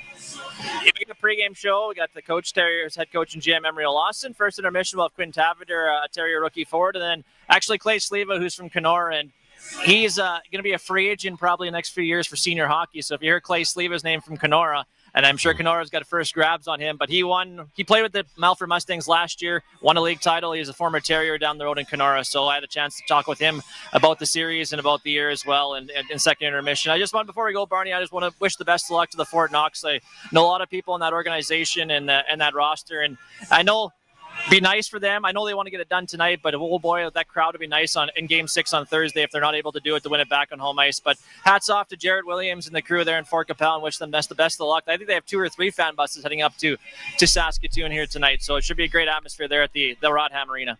Yeah, no, that's right, Benny. It should be a good one. Then they win the banner tonight. I'm sure there'll be some sort of parade or celebration in the fort, maybe on the weekend. Squire might begin going again. Oh, let's go.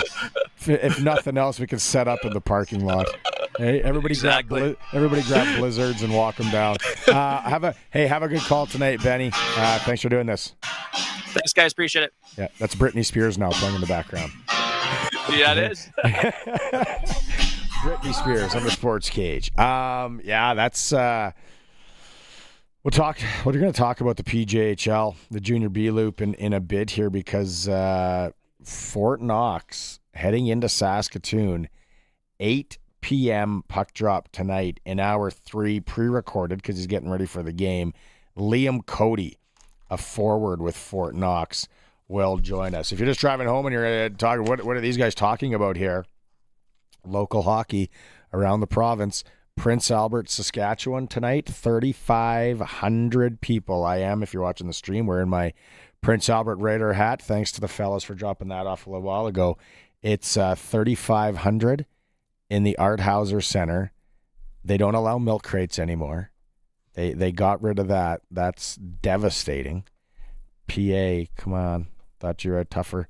Thought you were the. If anyone was going to keep it going, I thought it was you. But anyway, 3,500. It's Edmonton and Prince Albert, Game 7 of their Western Hockey League series. It's the last one. The last series in the first round to wrap. The winner gets a date with the Medicine Hat Tigers. Our Western Hockey League reports, always for Extreme Hockey and Sport in Regina. They are the local company. They've been with you throughout the years, supporting you. You can support them. Spring hockey kits in right now. All the new gear, baseball and lacrosse as well at Extreme Hockey right now. Calgary's going to play Lethbridge in round 2 of the Western Hockey League playoffs. That's going to be an absolute battle. You can watch that one online. And then as I was talking with Cal Filson a little bit earlier, Everett, they do get by Seattle last night. It was Lucas Kaplan scoring in a 1-0 game for Everett. Lucas Kaplan, Jackson Vaughn, former Regina Pat, assisted on that one. So Everett moves on. A date with the Portland Winterhawks because Portland beat Prince George 4-2 in Game 7 last night. Then the other series, it's the Spokane Chiefs. Andrew Cristall, Saskatoon's Berkeley Catton up against the Victoria Royals. So that's your Western Hockey League report for Extreme Hockey and Sport here in Regina. Also today I want to mention the Saskatchewan Sports Hall of Fame. The class of 2025 came out in the athlete category. Julie Foster from Regina for rugby. Noah Miller, Regina, from water polo. Rugby and water polo. 2 of the hardest sports. Right up there. Right there. And then John Ryan, former NFLer in the football, or in the athlete category for football, obviously. In the builder category, it was Brad Horning, the late Brad Horning, for hockey. Clara Kizmarki Miller from Budapest, Hungary, in the gymnastics category. And in the team category, the 97-98 Regina Rams football clubs. They were an absolute wagon, no doubt about that. And the 1978-80 Saskatoon Harmony Center women's softball team. So congrats to everybody that is going into the Saskatchewan Sports Hall of Fame. We're coming up at the end of Hour 2 here on the Sports Cage. Hour 3, we will have Glen Suitor stopping by. If you got any questions for Suits when it comes to the CFL, 936-6262, the Prairie Land Rentals text line. Also, like I said, Liam Cody forward with Fort Knox as they get set for their possible championship game in Saskatoon against the Saskatoon Wesleys. And then we'll hear back from Cody Mapes, head coach of the Weyburn Red Wings. It is the Sports Cage. We are streaming at sportscage.com. You can also get all your news at sportscage.com when it comes to local news in Saskatchewan. And as always, the home of local sports in Saskatchewan, 620 CKRM. We are 620 CKRM, a Harvard media station. Streaming online at 620CKRM.com. It's 5 o'clock. Good evening. I'm Corey Atkinson from the SaskToday.ca newsroom with 620 CKRM News for Echo Sound and Fort Capel. Stay connected with the new cell phone from Echo Sound. Call 306-332-6711. Saskatchewan has everything the world needs. We just have to keep telling everyone. That from Premier Scott Moe as he addressed the Food, Fuel and Fertilizer Summit this morning. Moe believes the province can play a bigger role as an important supplier in the short term. We sit in a very good spot in that supply chain of providing food and energy security for over 160 countries around the world. But as we look ahead 3 and 5 years, we very much can be an even larger part of that supply chain for each and every one of those countries. Moe also told the crowd that Saskatchewan's export value has grown from $17 billion in 2007 to between $45 and $50 billion today. It's that season again in Saskatchewan, pothole season. The CAA Worst Roads campaign is back from today until April 29th. Saskatchewan drivers, cyclists, and pedestrians can now vote for the roads that they think are the most unsafe. With over 250,000 kilometers of roads in the province, CAA wants to hear from people about the worst ones. Each person can vote once per round every 24 hours at caask.ca/worst roads. The goal is to highlight roads that need repair and get the attention of the decision makers. The top 10 worst roads will be announced on April 30th. The CEO of the Canadian Association of Petroleum Producers says the long-term demand outlook for energy is strong, despite recent market upheaval. Lisa Bayton says there needs to be a major policy reset in order for the industry to meet its potential and to get its products to market outside of the U.S. There's been a wake-up call post the election of President Trump that the resources that Canadians are blessed with are the cornerstone not only to our economic security, but to our national security and to our sovereignty. Bayton says the U.S. will always be a major customer for Canadian oil and gas, and that artificial intelligence data centers are likely to be a big demand driver for energy well into the future. Economists are warning that when U.S. President Donald Trump's tariffs go into effect, prices could rise on everything from groceries to electronics, but the White House says negotiations are taking place with other countries. The trade war between the U.S. and China is escalating. With China moving ahead with its retaliatory tariffs, the White House says President Trump will go forward with his threat of additional 50% tariffs for a total of 104% against Chinese goods starting Wednesday at midnight. Press Secretary Caroline Leavitt said it was a mistake for China to retaliate. When America is punched, he punches back harder. That's why there will be 104% tariffs going into effect. Still, Leavitt said the president believes China and President Xi want to make a deal. Karen Travers, ABC News, the White House. That's your 620 CKRM News. It's 5:03. Read more stories from around your community and around the province at sasktoday.ca and 620CKRM.com. Your weather is next. Oh, finally, there it is. Whoa, did you order pizza? No, even better. I called Echo Sound, your SaskTel authorized dealer. Oh, so what'd you order? Well, they have all the top-of-the-line smartphones with all the latest features and so many great plans, man. Oh, nice. Oh, it is the pizza guy. Hey, guy. Tell him to go away. We're waiting on Echo Sound. Echo Sound, your SaskTel authorized dealer in Fort Capel. EchoSound.ca. We'll still take the pizza, though. Let's get out on the water. Now is the best time of year to buy a boat or pontoon at Kevin's Marine. Cast a line in a Lund fishing boat. Take the family out on a Four Winds boat. Or head out on a pontoon by Harris or Crest. Powered by Mercury Motors at the lowest prices of the year. There are manufacturer's rebates, dealer discounts, and low payment financing on a great selection of boats and pontoons. Plus Shoremaster aluminum docks and lifts. Kevin's Marine in Fort Capel. Enjoy your summer. Get out on the water. Stop by or shop online at kevinsmarine.com. Weather brought to you by Line X in Regina. Serious protection, killer looks. You can see them at 1865 McCarra Street. Weak low pressure will move across southern portions of the province tonight. Slightly drier air will feed in tomorrow, but it looks like the heavy cloud cover will stay with us as a trough of low pressure lingers to our north. The trailing cold front's expected to turn stationary, then wash out across the area tomorrow night. High pressure will brighten things up nicely for Thursday into Friday with much warmer temperatures on the way. Lots of cloud around the region tonight. We may see an isolated rain or wet snow shower, lows near zero. Chance of precipitation 40%. East to southeast winds at 10 to 20. Mainly cloudy with a high near 11 degrees tomorrow. North to northwest winds at 15 to 30. Chance of precipitation 20%. Partly cloudy skies Wednesday night. We're down to -2. Chance of precipitation 20%. Northwest winds at 15 to 30. Becoming sunny on Thursday with a high of 15. South to southeast winds at 15 to 25.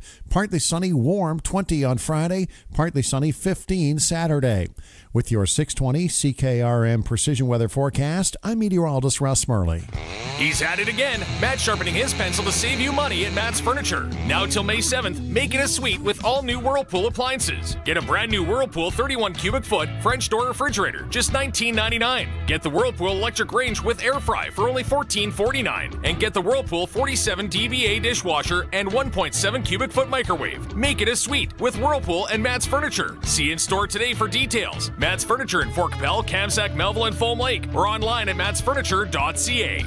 When you want the best for your truck, you want Line X. Your truck has withstood the harshest elements Saskatchewan has thrown at it. Rocks, gravel, rain, sleet, and snow, and left with no chips, no rust. Line X protective coating keeps your truck's bed liners, rocker panels, and bumpers looking like brand new. Don't settle for Brand X. Go with Line X. It's serious protection. Come see why everybody loves taking their truck to Line X Regina for their rocker panels, bumpers, and more. Line X. Make your truck complete. 1865 McCarra Street.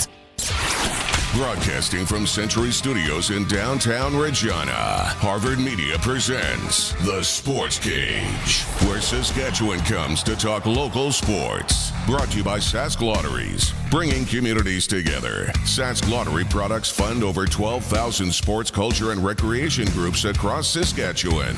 Be part of the show. Call 1-866-767-0620 or text 306-936-6262. The Sports Cage. Streaming at sportscage.com, our YouTube channel, and on the radio at 620 CKRM.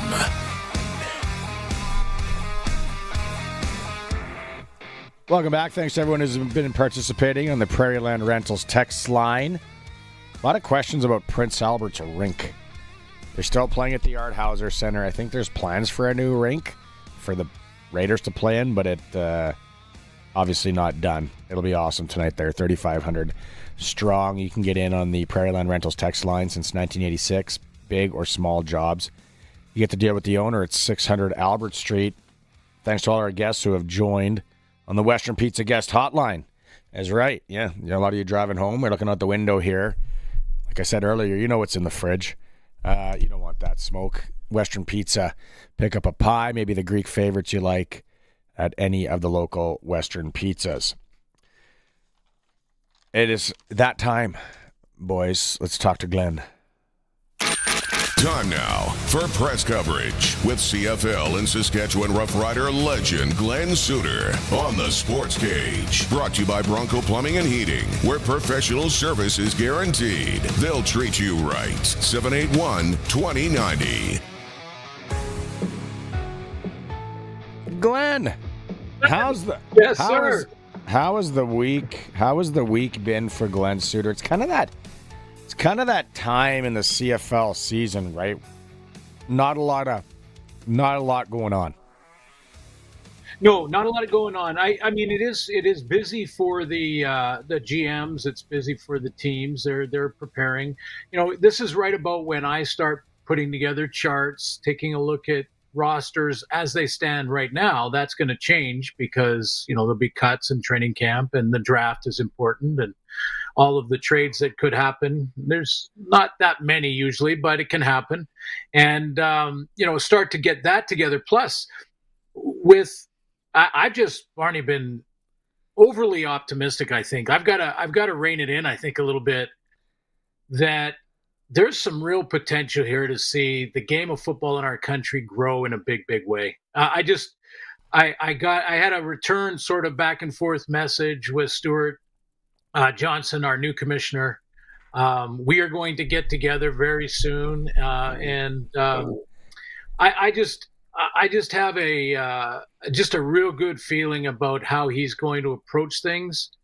We've talked at length about who he is and the type of person he is, and his background, strengths, and some weaknesses and things like that. But anybody you choose is going to have strengths and weaknesses.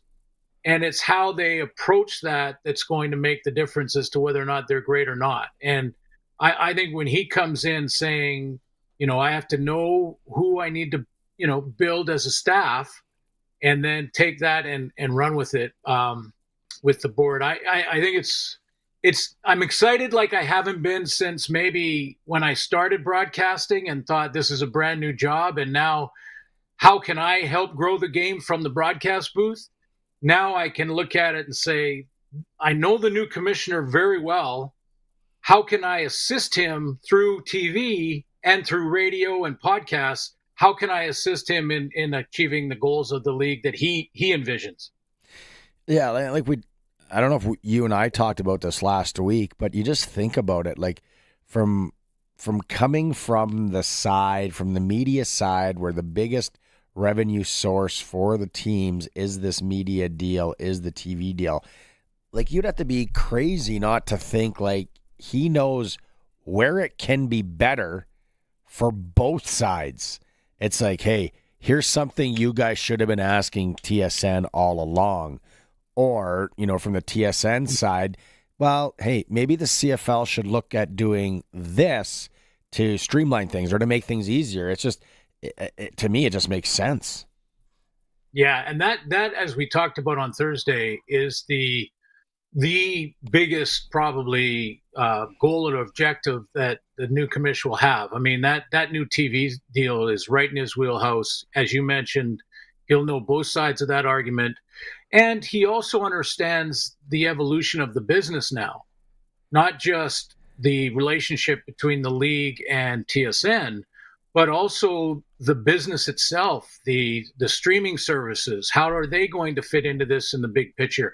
He probably knows that pressure already coming from other programming. It was not necessarily in football. So, there's that whole expertise that he has to bring to that. But you guys asked me a great question kind of late in our hit on Thursday about what other things would be priorities for the commish as he, gets in that first 100 days of office kind of thing, to quote something that's going on down south, which is completely different.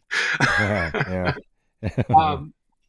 But Barney, it was a great question, and I didn't give you a very good answer. I was thinking there's a lot of things that that we talk about always, and any new commissioner is asked, like expansion, and the TV deal, of course, is so important.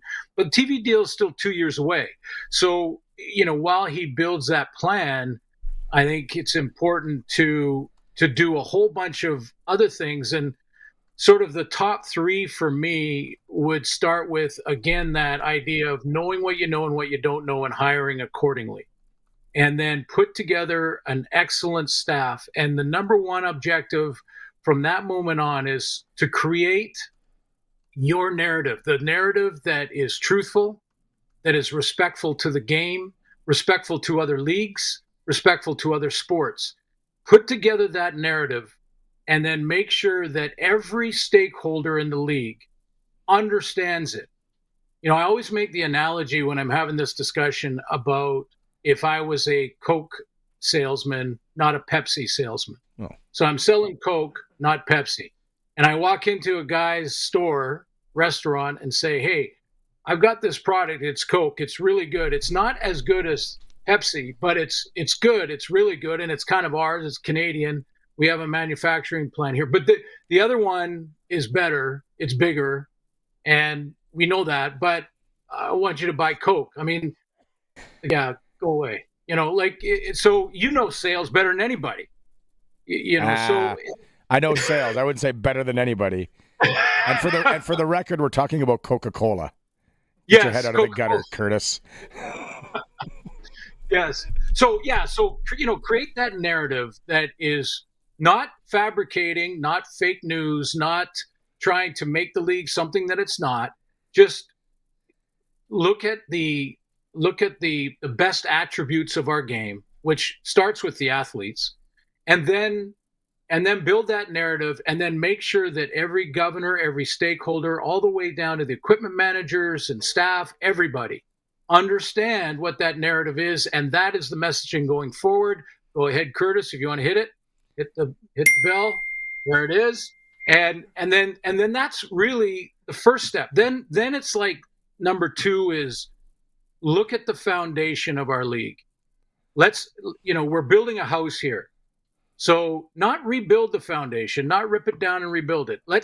It's great. It's a great house. We just have to inspect the foundation and start to make little tweaks as we build it up to the roof. So what does that look like? It looks like, what do we do with the international policy? The international, what do we do with that? What are you going to do with the rules committee? Should there be a freeze on any rule changes for the next 3 or 4 years? Any major rule changes? Should we just put a freeze on it? How are we going to best use replay moving forward? We've had some real good with replay, and we've had some bad with replay. I would also suggest that one of the top ones in that sort of nuanced discussion is, how do we lower the total number of penalties? And that has to be a collaborative effort with all the teams, general managers, coaches, and players, and the league office and a head of officiating. How do we go from, and I don't even know the numbers now, but I'll guess that it's 12 or 13 penalties, 14 penalties a game. How do we get that to 4? How do we get that to 3 or 4 each team in an entire game? Because there's nothing that stops the flow of the game more than too many penalties. So, things like that, looking at the nuance. Then once you have that, the third one would be a mission statement for the immediate future and 10 years from now. And then present all of that with your new staff, your foundation in place, everything ready to go, your new narrative. Then present all of that to the board and say, this is the plan. This is the 10-year project. This is what we want to do. And this is what will look like if it all works the way I see it working. This is what it'll look like in 10 years. I think that's the priority for him. And all in that, from 2 years from now is TV. And as that's going, popularity grows, and so does expansion talk. So, that'll all come along with it.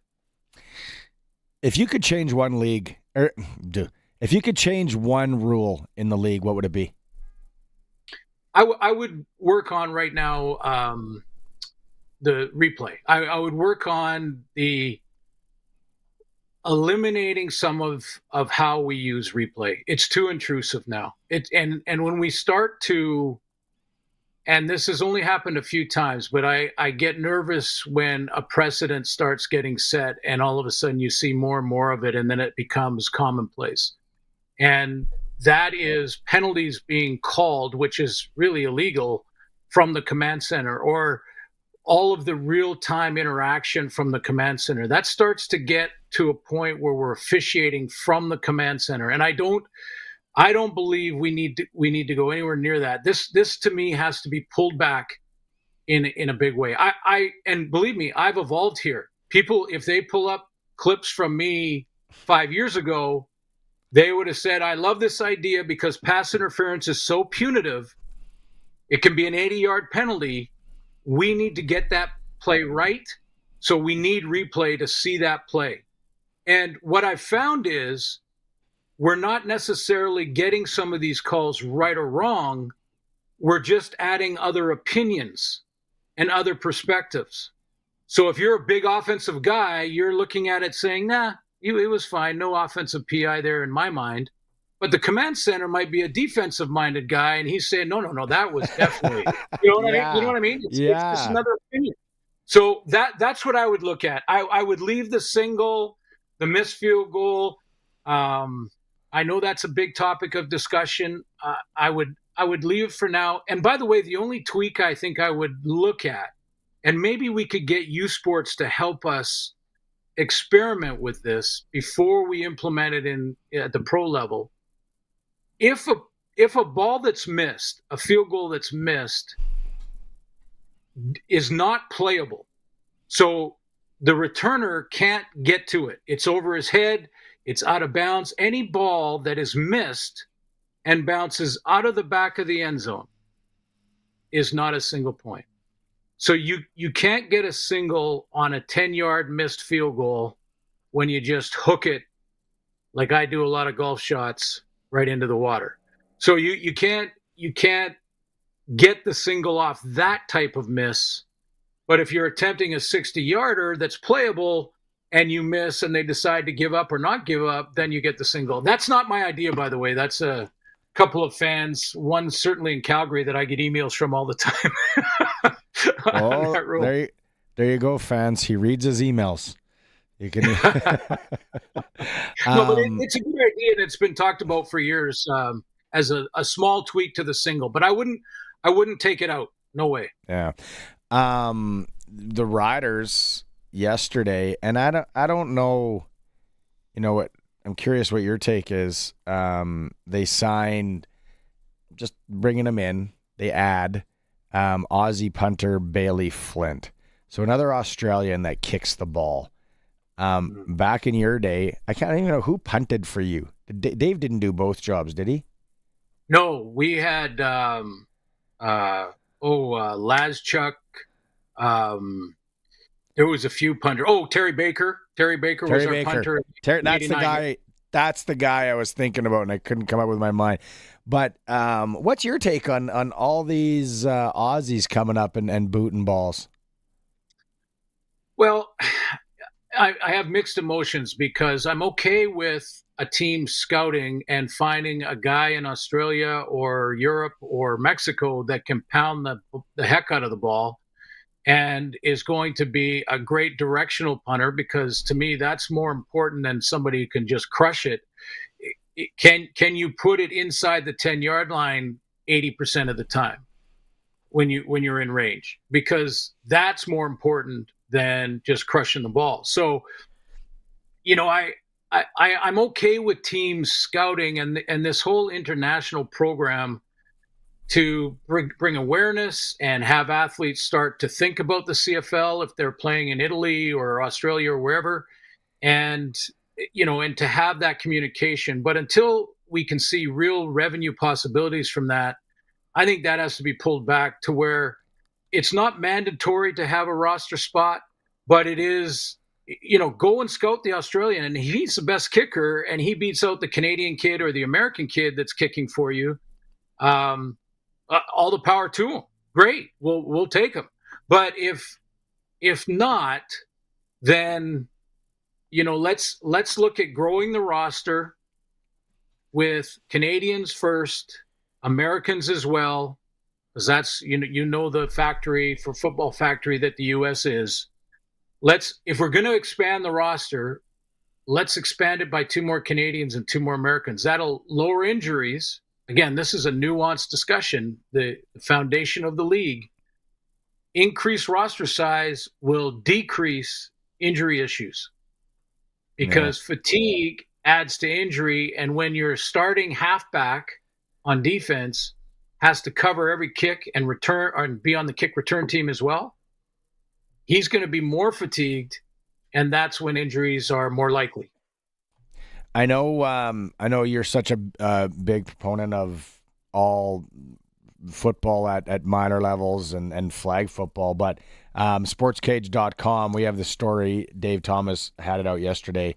8 Saskatchewan University athletes named to the 2025 U Sport East-West Bowl roster. So 4 from Regina here: Riley Schick, Ethan Graham, Colin McKellar, Carson Sombach, and then some from the Huskies. Just that Saskatchewan content and just what this does for that, 12, 13-year-old that's playing the game right now and going, all right, university football is pretty cool here. Wow, now these guys are going to do this, right? It's just one of those things, Glenn, not even at the grassroots level that should be kind of shouted from the rooftops. Yeah, absolutely. Celebrate it. And congratulations, those guys. And, I'm not surprised. I'm not surprised. I'll be up in Saskatoon at the beginning of May for the Dogs Breakfast. That is always an event that has over 1,500, almost 2,000 people at a breakfast.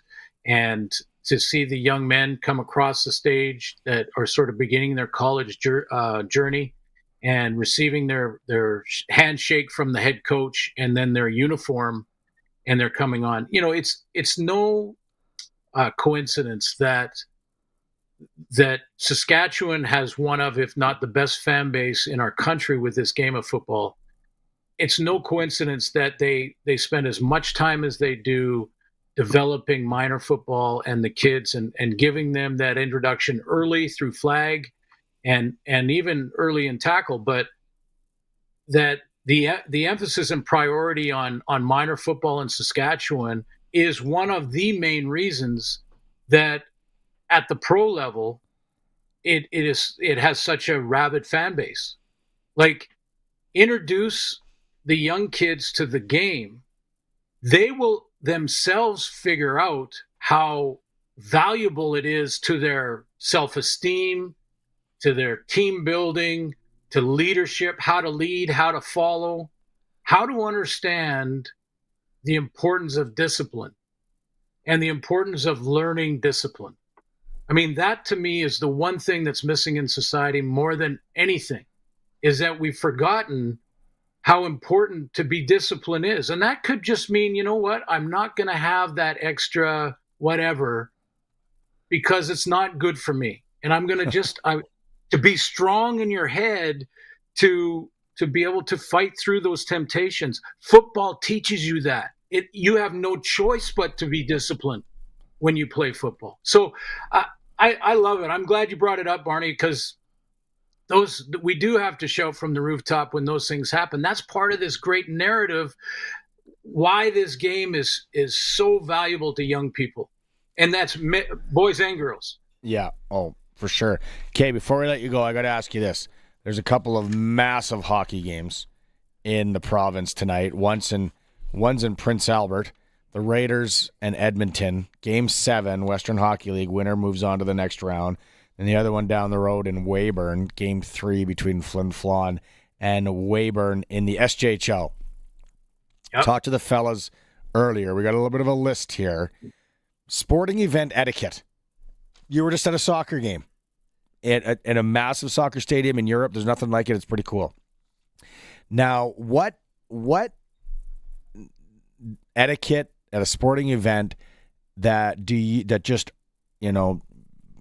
chaps your hide, that you just can't get over, that people do this at an event? For me, though, there's a few, but my big one is people that walk around, get up, come to their seat during the play. They don't just wait. Right? Yeah. What is there one? Is there one for Glen Suitor?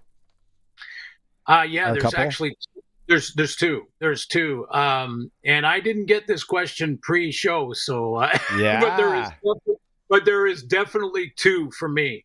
The first is I took my son when he was 8 years old to a Vancouver Canucks game, got really good tickets, and because I wanted to give him a nice experience down low, all of that, and weren't really allowed to cheer and he couldn't wave his flag because we were in a really business-like section. It was a section where this is where all the lawyers have their tickets and all that.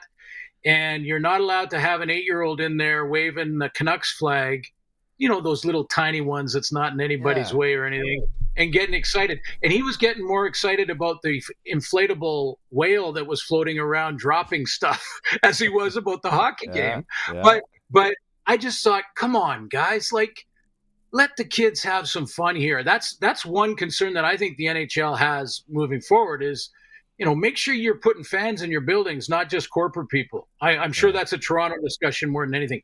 That's one. I don't have any problem with the yelling. The other is more in an amateur sport kind of thing. I don't have a problem with the cheering. I love the, go nuts, be respectful of the people around you. If someone else has the other colored jersey on, it's okay. That's what sports does. It brings us together, whether you cheer for one team or the other. But you know what? Don't yell and curse at the officials. When you have your kids up there and somebody is losing his mind and cussing out officials and the language gets terrible, that is where I just want to go, hold on. First of all, the official is 15 years old, maybe. Secondly, stop. What you're doing, I don't know if your kid's out there, and what you're doing is showing him that it's not his fault that their team is losing. That's not a good lesson. It's not the ref's fault. Stop yelling at them. It's ruining it for everybody here. So those two are my pet peeves. Let the kids cheer and don't scream at official. Don't cuss at them. I mean, everybody boos an official. That's going to happen. But the cussing and that's bad fan etiquette. There we go. Yeah, no, those are good ones. All right, buddy. We'll regroup on Thursday. Thanks for today, and have a good couple days. Sounds good. Thanks, Marty.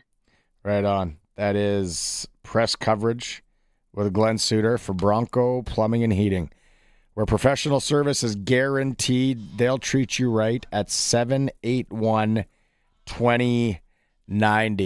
We're going to recap some of the local stuff going on in and around the area. Also, the NHL tonight. Some interesting games already underway. We got Liam Cody interview, forward from Fort Knox, as they try and wrap up their Prairie Junior Hockey League title, first ever title, possibly, for Fort Knox. That one surprises me.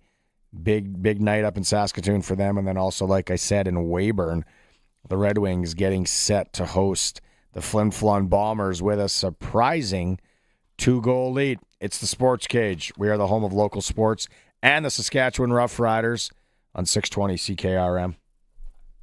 This is Country Gold with Steve Harmon, your home for the country hits of the 80s, 90s, and 2000s. Hello, I'm Steve Harmon, inviting you to join me for Country Gold. Each week we play country favorites from the 80s, 90s, and 2000s, and we check in with the stars who made them, too. This weekend on Country Gold. Country Gold, brought to you by Trent Dickin and his experienced team at Flooring Superstore. Saturday mornings at 6 and Sunday afternoons at 4 on the Voice of Saskatchewan, 620 CKRM. You say move, and your cows say you tell them your water is right over there, and they say you can't convince a cow to move to the water, so move the water to the cows with a Keln Solar Livestock Watering System. With a Keln Solar Livestock Watering System, you can put your pump pretty much anywhere without the cost of hooking up to the grid. Learn more about the Keln Solar Livestock Watering System at kelnsolar.com. Keln Solar, we move water. Brandt's Spring In and Win event is this weekend. Visit your Brandt dealer and save up to $4,000 or get 0% financing on select tractors, mowers, and utility vehicles. Stop in on April 11th or 12th, and you'll be entered to win a zero-turn mower just for showing up. Get the season's best savings exclusively from Brandt. Terms apply. See your local Brandt dealer for details. Hey, we're Harvard Media. A few times a year, we love to get together with our favorite businesses and throw a good old-fashioned classic auction. Whoa! There's nothing like waiting until the last minute battling out other bidders, and claiming your prize. We're looking for businesses to join up for our next one. All we need from you is an experience, service, or item like a gift card. In return, we'll serve you up a top-tier ad campaign. No cash needed. This is a trade deal. Check out harvardmedia.com for info. Terms and conditions apply. If it's happening in sports in Saskatchewan, we've got it covered on Sportscage. Be part of the show. Call 936-6262 or toll free 1-866-767-0620. On your radio at 620 CKRM and online at sportscage.com. Yeah, maybe you're making your way to Weyburn tonight. It was about an hour from here, maybe an hour and a bit from where we are situated. It's Weyburn up 2-0 on the Flim Flom Bombers. We'll hear from head coach again, Cody Mapes, later in about 20 minutes' time. We'll hear that one again. Melfort up 2-0 in Yorkton to take on the Terriers. Our SJHL reports are always for Southie Mainline Chrysler, the new king of trucks in Southie, Saskatchewan. Worth the drive every time because right now you can get a 2024 Ram 3500 and save $11,000. Western Hockey League. I'm wearing my Prince Albert Raiders hat tonight. It's Game 7. I'm going to be watching this one. A little split screen action. It is Game 7 from the Art Hauser Center in Prince Albert. The Raiders hosting the Edmonton Oil Kings. Last one in the first round. And then we'll be on to round number 2 in the Western Hockey League. NHL, Canadian teams in action. Ottawa and Columbus starting momentarily. No, it has started already. Updated score, 1-0 for the Columbus Blue Jackets. Hammer Ottawa to come back on that one. Toronto's in Florida down 1-0 in the first period. Montreal and the Detroit Red Wings. The Red Wings have a 1-0 lead with 5 minutes left in the first period there. Later tonight, Vancouver in Dallas to take on the Stars. And that is it for our Canadian teams in action. Okay, we mentioned this. I didn't mention this. Winnipeg Jets saw this at 53 wins. Franchise record for the old Jets. 53 wins. Oh, very nice from Winnipeg. I also want to give a shout-out to the Regina Vendors para hockey team. They won gold. And they went undefeated in the C Division at the tournament in Calgary on the weekend. And then the Wolseley Mustangs, they won the Provincial Junior C Championship, 3-0 sweep over Yellowgrass. So congratulations to the Wolseley Mustangs. You give a kid a toy. Saskatchewan Sports Hall of Fame, the induction class of 2025 came out. We mentioned this a little bit ago. Athlete category, Julie Foster for rugby, Noah Miller, both from Regina for water polo, and also John Ryan, obviously for football. His time in the NFL and CFL. In the builder category, Brad Horning, the late Brad Horning from Regina. Today was the event, and it was really interesting that Brad's mother, Terry, was there. And one of the questions she was asked, what would Brad's reaction have been to receiving the call to go into the Saskatchewan Sports Hall of Fame? Oh, well, well, first of all, he'd be so humbled. Like, he just can't believe that. He just can't believe that people think, so much of him. But if you were with him, like, when you left after visiting him, you felt good. Like, a lot of people, people that are handicapped, they're kind of uncomfortable around. When you left from him, you felt like good, and he never, made you feel uncomfortable at all. And then Mother Terry was also asked. A lot of people say that Brad was known for his inspiration and perseverance, and her reaction to hearing that.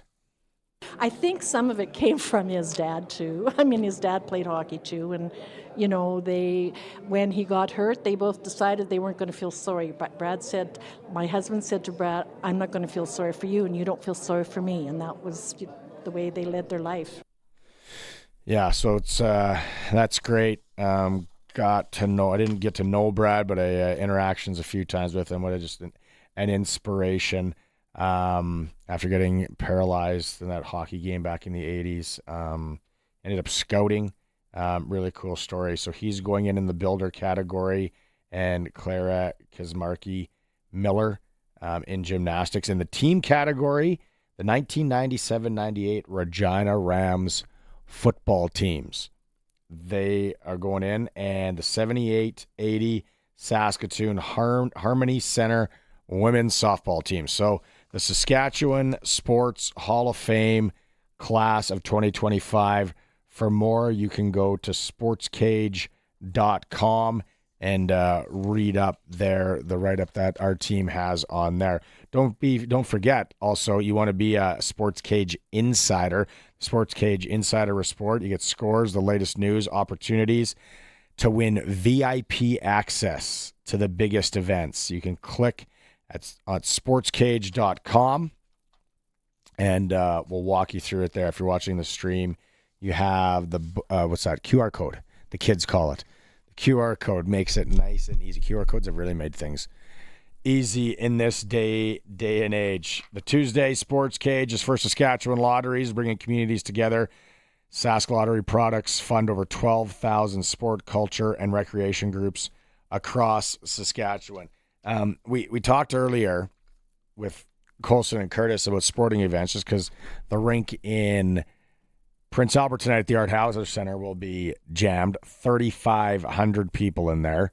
And then down in Weyburn, I suspect they're going to get close to a sellout, which is 1,600 to watch the Red Wings and Flin Flon Bombers tonight.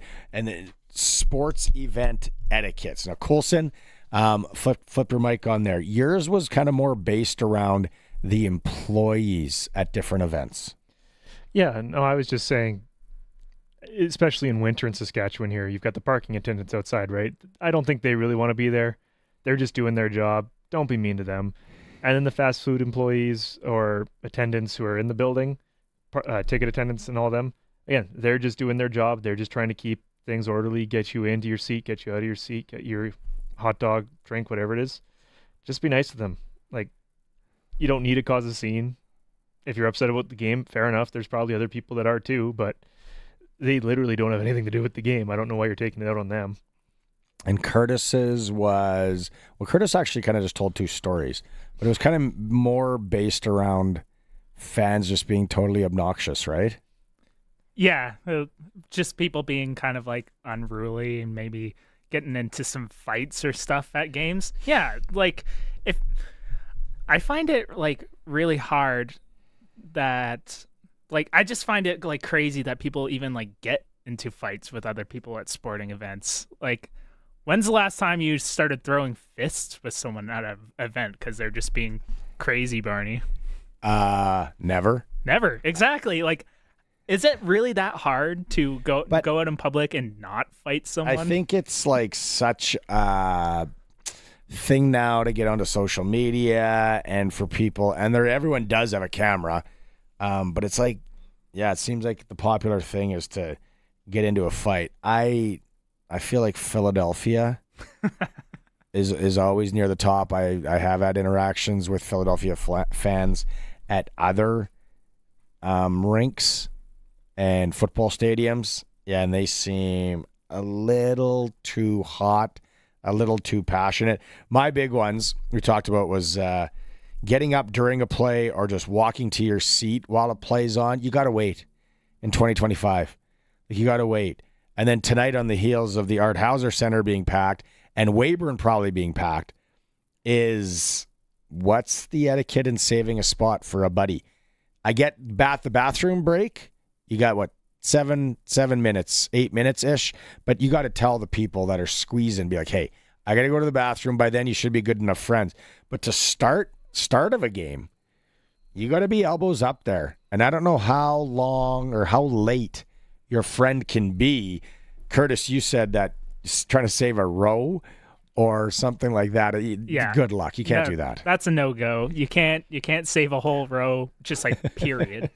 You get laughed out of Prince Albert and Weyburn tonight if you try to do that, even in standing room. Yeah, I feel like it kind of depends how busy a game is. Like, if you can tell like it's busy, people want these spots, like, couple minutes. Have self-awareness. Yeah. If it's like, it's not a packed barn by any means, I would say you could save a spot for a little bit longer. Be like, hey, sorry, my buddy's just out. He's grabbing a couple and maybe run to the washroom. Like, no big deal. It's like, okay, there's other spots around. We're not shoulder to shoulder by any means, so save a spot. The other thing I said was swearing around kids and losing your absolute marbles around kids at events. Like, I remember when the kids were younger. And the kids, are going to hear swear words from me for sure. But I don't need to take them to an event and have some slobbering mouth breather just swear and be an absolute lunatic. Honestly, just be aware. If you want to be that guy, then go. If there's a beer gardens, or go stand by the other skids, go do that. You don't need to do it around the kids. So what are the other ones we got here today? Smoking. There's always that person that has to smoke at a concert. Mostly rock concerts. It's like, that rules don't apply to me. Or on the airplane, I'm just going to light one. Well, that's looking at the airplane light. You're waiting for the seatbelt light to come off. There's someone out there that's looking for the airplane cigarette light. Like, we're in 2025, not 1975. When is it going to come off? Filson? I think it's awesome that airplanes still have the cigarette thing up by the seatbelt. Yeah. It's just always on because it's not changing. What airline are buying these planes that they still allow smoking? Lithuanian Air? A man can dream. A man can dream. Yeah, maybe it's just in case they bring it back. You know what? We're going back. Luckily, we didn't change the thingamajig up there. Smoking is now allowed. Light it up. Let her fly. Or maybe they'll innovate. Maybe they'll make it a no vaping symbol or something like that. Oh, boy. Got to cover all the bases. It's the Sportscage. Okay, what do we got? Coming up here, we have game number 5 in Saskatoon between Fort Knox and the Wesleys tonight. We're going to hear from Fort Knox forward Liam Cody right after the break. The Sportscage, we are your home for local sports. We're streaming at sportscage.com and on 620 CKRM. When the Saskatchewan weather turns cold, you can turn to Bronco Plumbing, Heating, and Cooling for water heater and water softener rentals. Bronco is back to renting water heaters and water softeners, so you can set your mind at ease when the colder weather hits. Bronco will send the best qualified and professional tradespeople who will take care of all the maintenance for you, so you can enjoy a hot shower with soft water. Bronco Plumbing, Heating, and Cooling. Since 1978. Call 781-2090. Learn more at broncoplumbing.com. They treat you right. Brandt's Spring In and Win event is this weekend. Visit your Brandt dealer and save up to $4,000 or get 0% financing on select tractors, mowers, and utility vehicles. Stop in on April 11th or 12th, and you'll be entered to win a zero-turn mower just for showing up. Get the season's best savings exclusively from Brandt. Terms apply. See your local Brandt dealer for details. SaskToday.ca is your local news source, proudly serving communities all across Saskatchewan. Sask Today's team of local journalists are on the ground focusing on local topics that matter to you. From agriculture, local community news, sport, and more. Find it all at SaskToday.ca. Sign up for our daily news digest at SaskToday.ca. From Harvard Media, everywhere. Text CKRM 306-936-6262. Powered by Prairie Land Rentals. They've got everything you need for your projects. 600 Albert Street. PrairieLandRental.com. Back to Sportscage. Text 306-936-6262. 620 CKRM. Fort Knox forward Liam Cody joining me on the Western Pizza guest hotline as they get set for their game tonight in Saskatoon against the Wesleys. Liam, let's go back. I'm very curious. What happened Saturday night? You guys bring the Wesleys back up 2-0 to Fort Qu'Appelle, and they come out with a 7-3 win. What goes wrong in that game for you guys, I guess? You know what? I wouldn't really say necessarily that the score reflected on how that game went.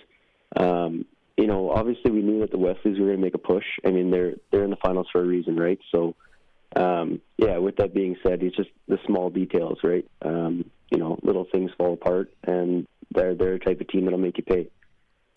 You're a third-year guy on this team. How do you? What do you say to the guys to reset for Sunday? Yeah, there was a lot of things. Just again with the little small details and kind of keeping everybody on the same page and keeping things simple, right? It's when things kind of everybody starts to overcomplicate. It's just kind of get away from our game a little. But again, there's lots of vets on the team, and even the young guys, everybody's really buying in. So I think it was easy for us to get back to square one there. When is this team playing their best from your lens? You know what? It's whenever all four lines are rolling, right? We got. I would say this team here, we have a lot of depth. When all four lines are all going, it brings success to the team. With your bottom line, say out there bumping, grinding, and then your top lines follow it up, right? So.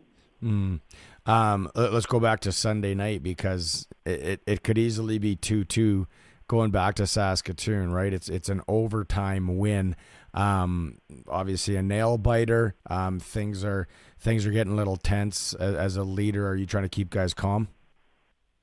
Oh yeah, for sure. A lot of guys on the bench. Nerves are going. Obviously, it's a pretty emotional game, right? Either you're going up with a 3-1 lead, or you're back to square one, and basically it's a 3-game series, right?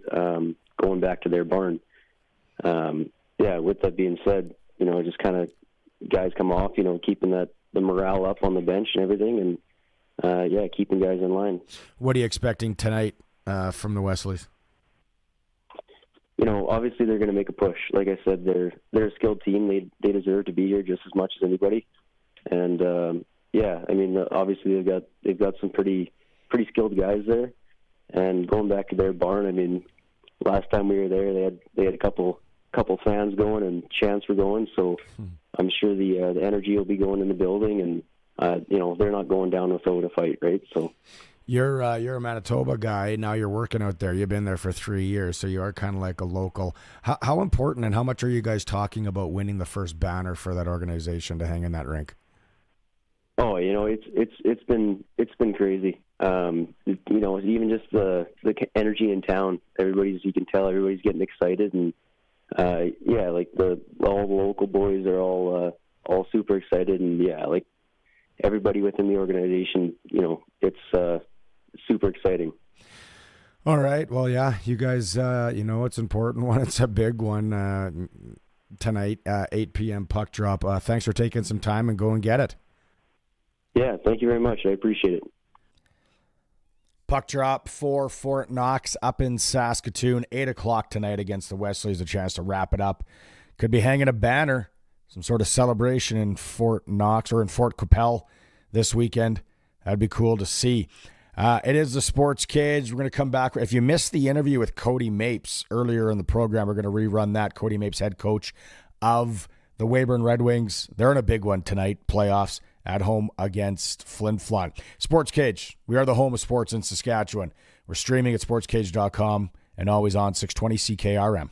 Been there, done that. We get it. And we've got something great for you. The Great Bin Giveaway on 620 CKRM. We're giving you the chance to win a 100-ton fertilizer bin from Core Grain. All you have to do is be listening to find out which sponsor locations you can enter at, all across southern Saskatchewan. You'll also have some chances to qualify during Saskag Today with Ryan Young. The grand prize draw will take place at Egg in Motion this July. Don't miss out on your chance to have a shot at the Great Bin Giveaway. Brought to you by Egg Direct Hail Insurance, Zipperlock Building Company, McDougall Auctioneers, and 620 CKRM.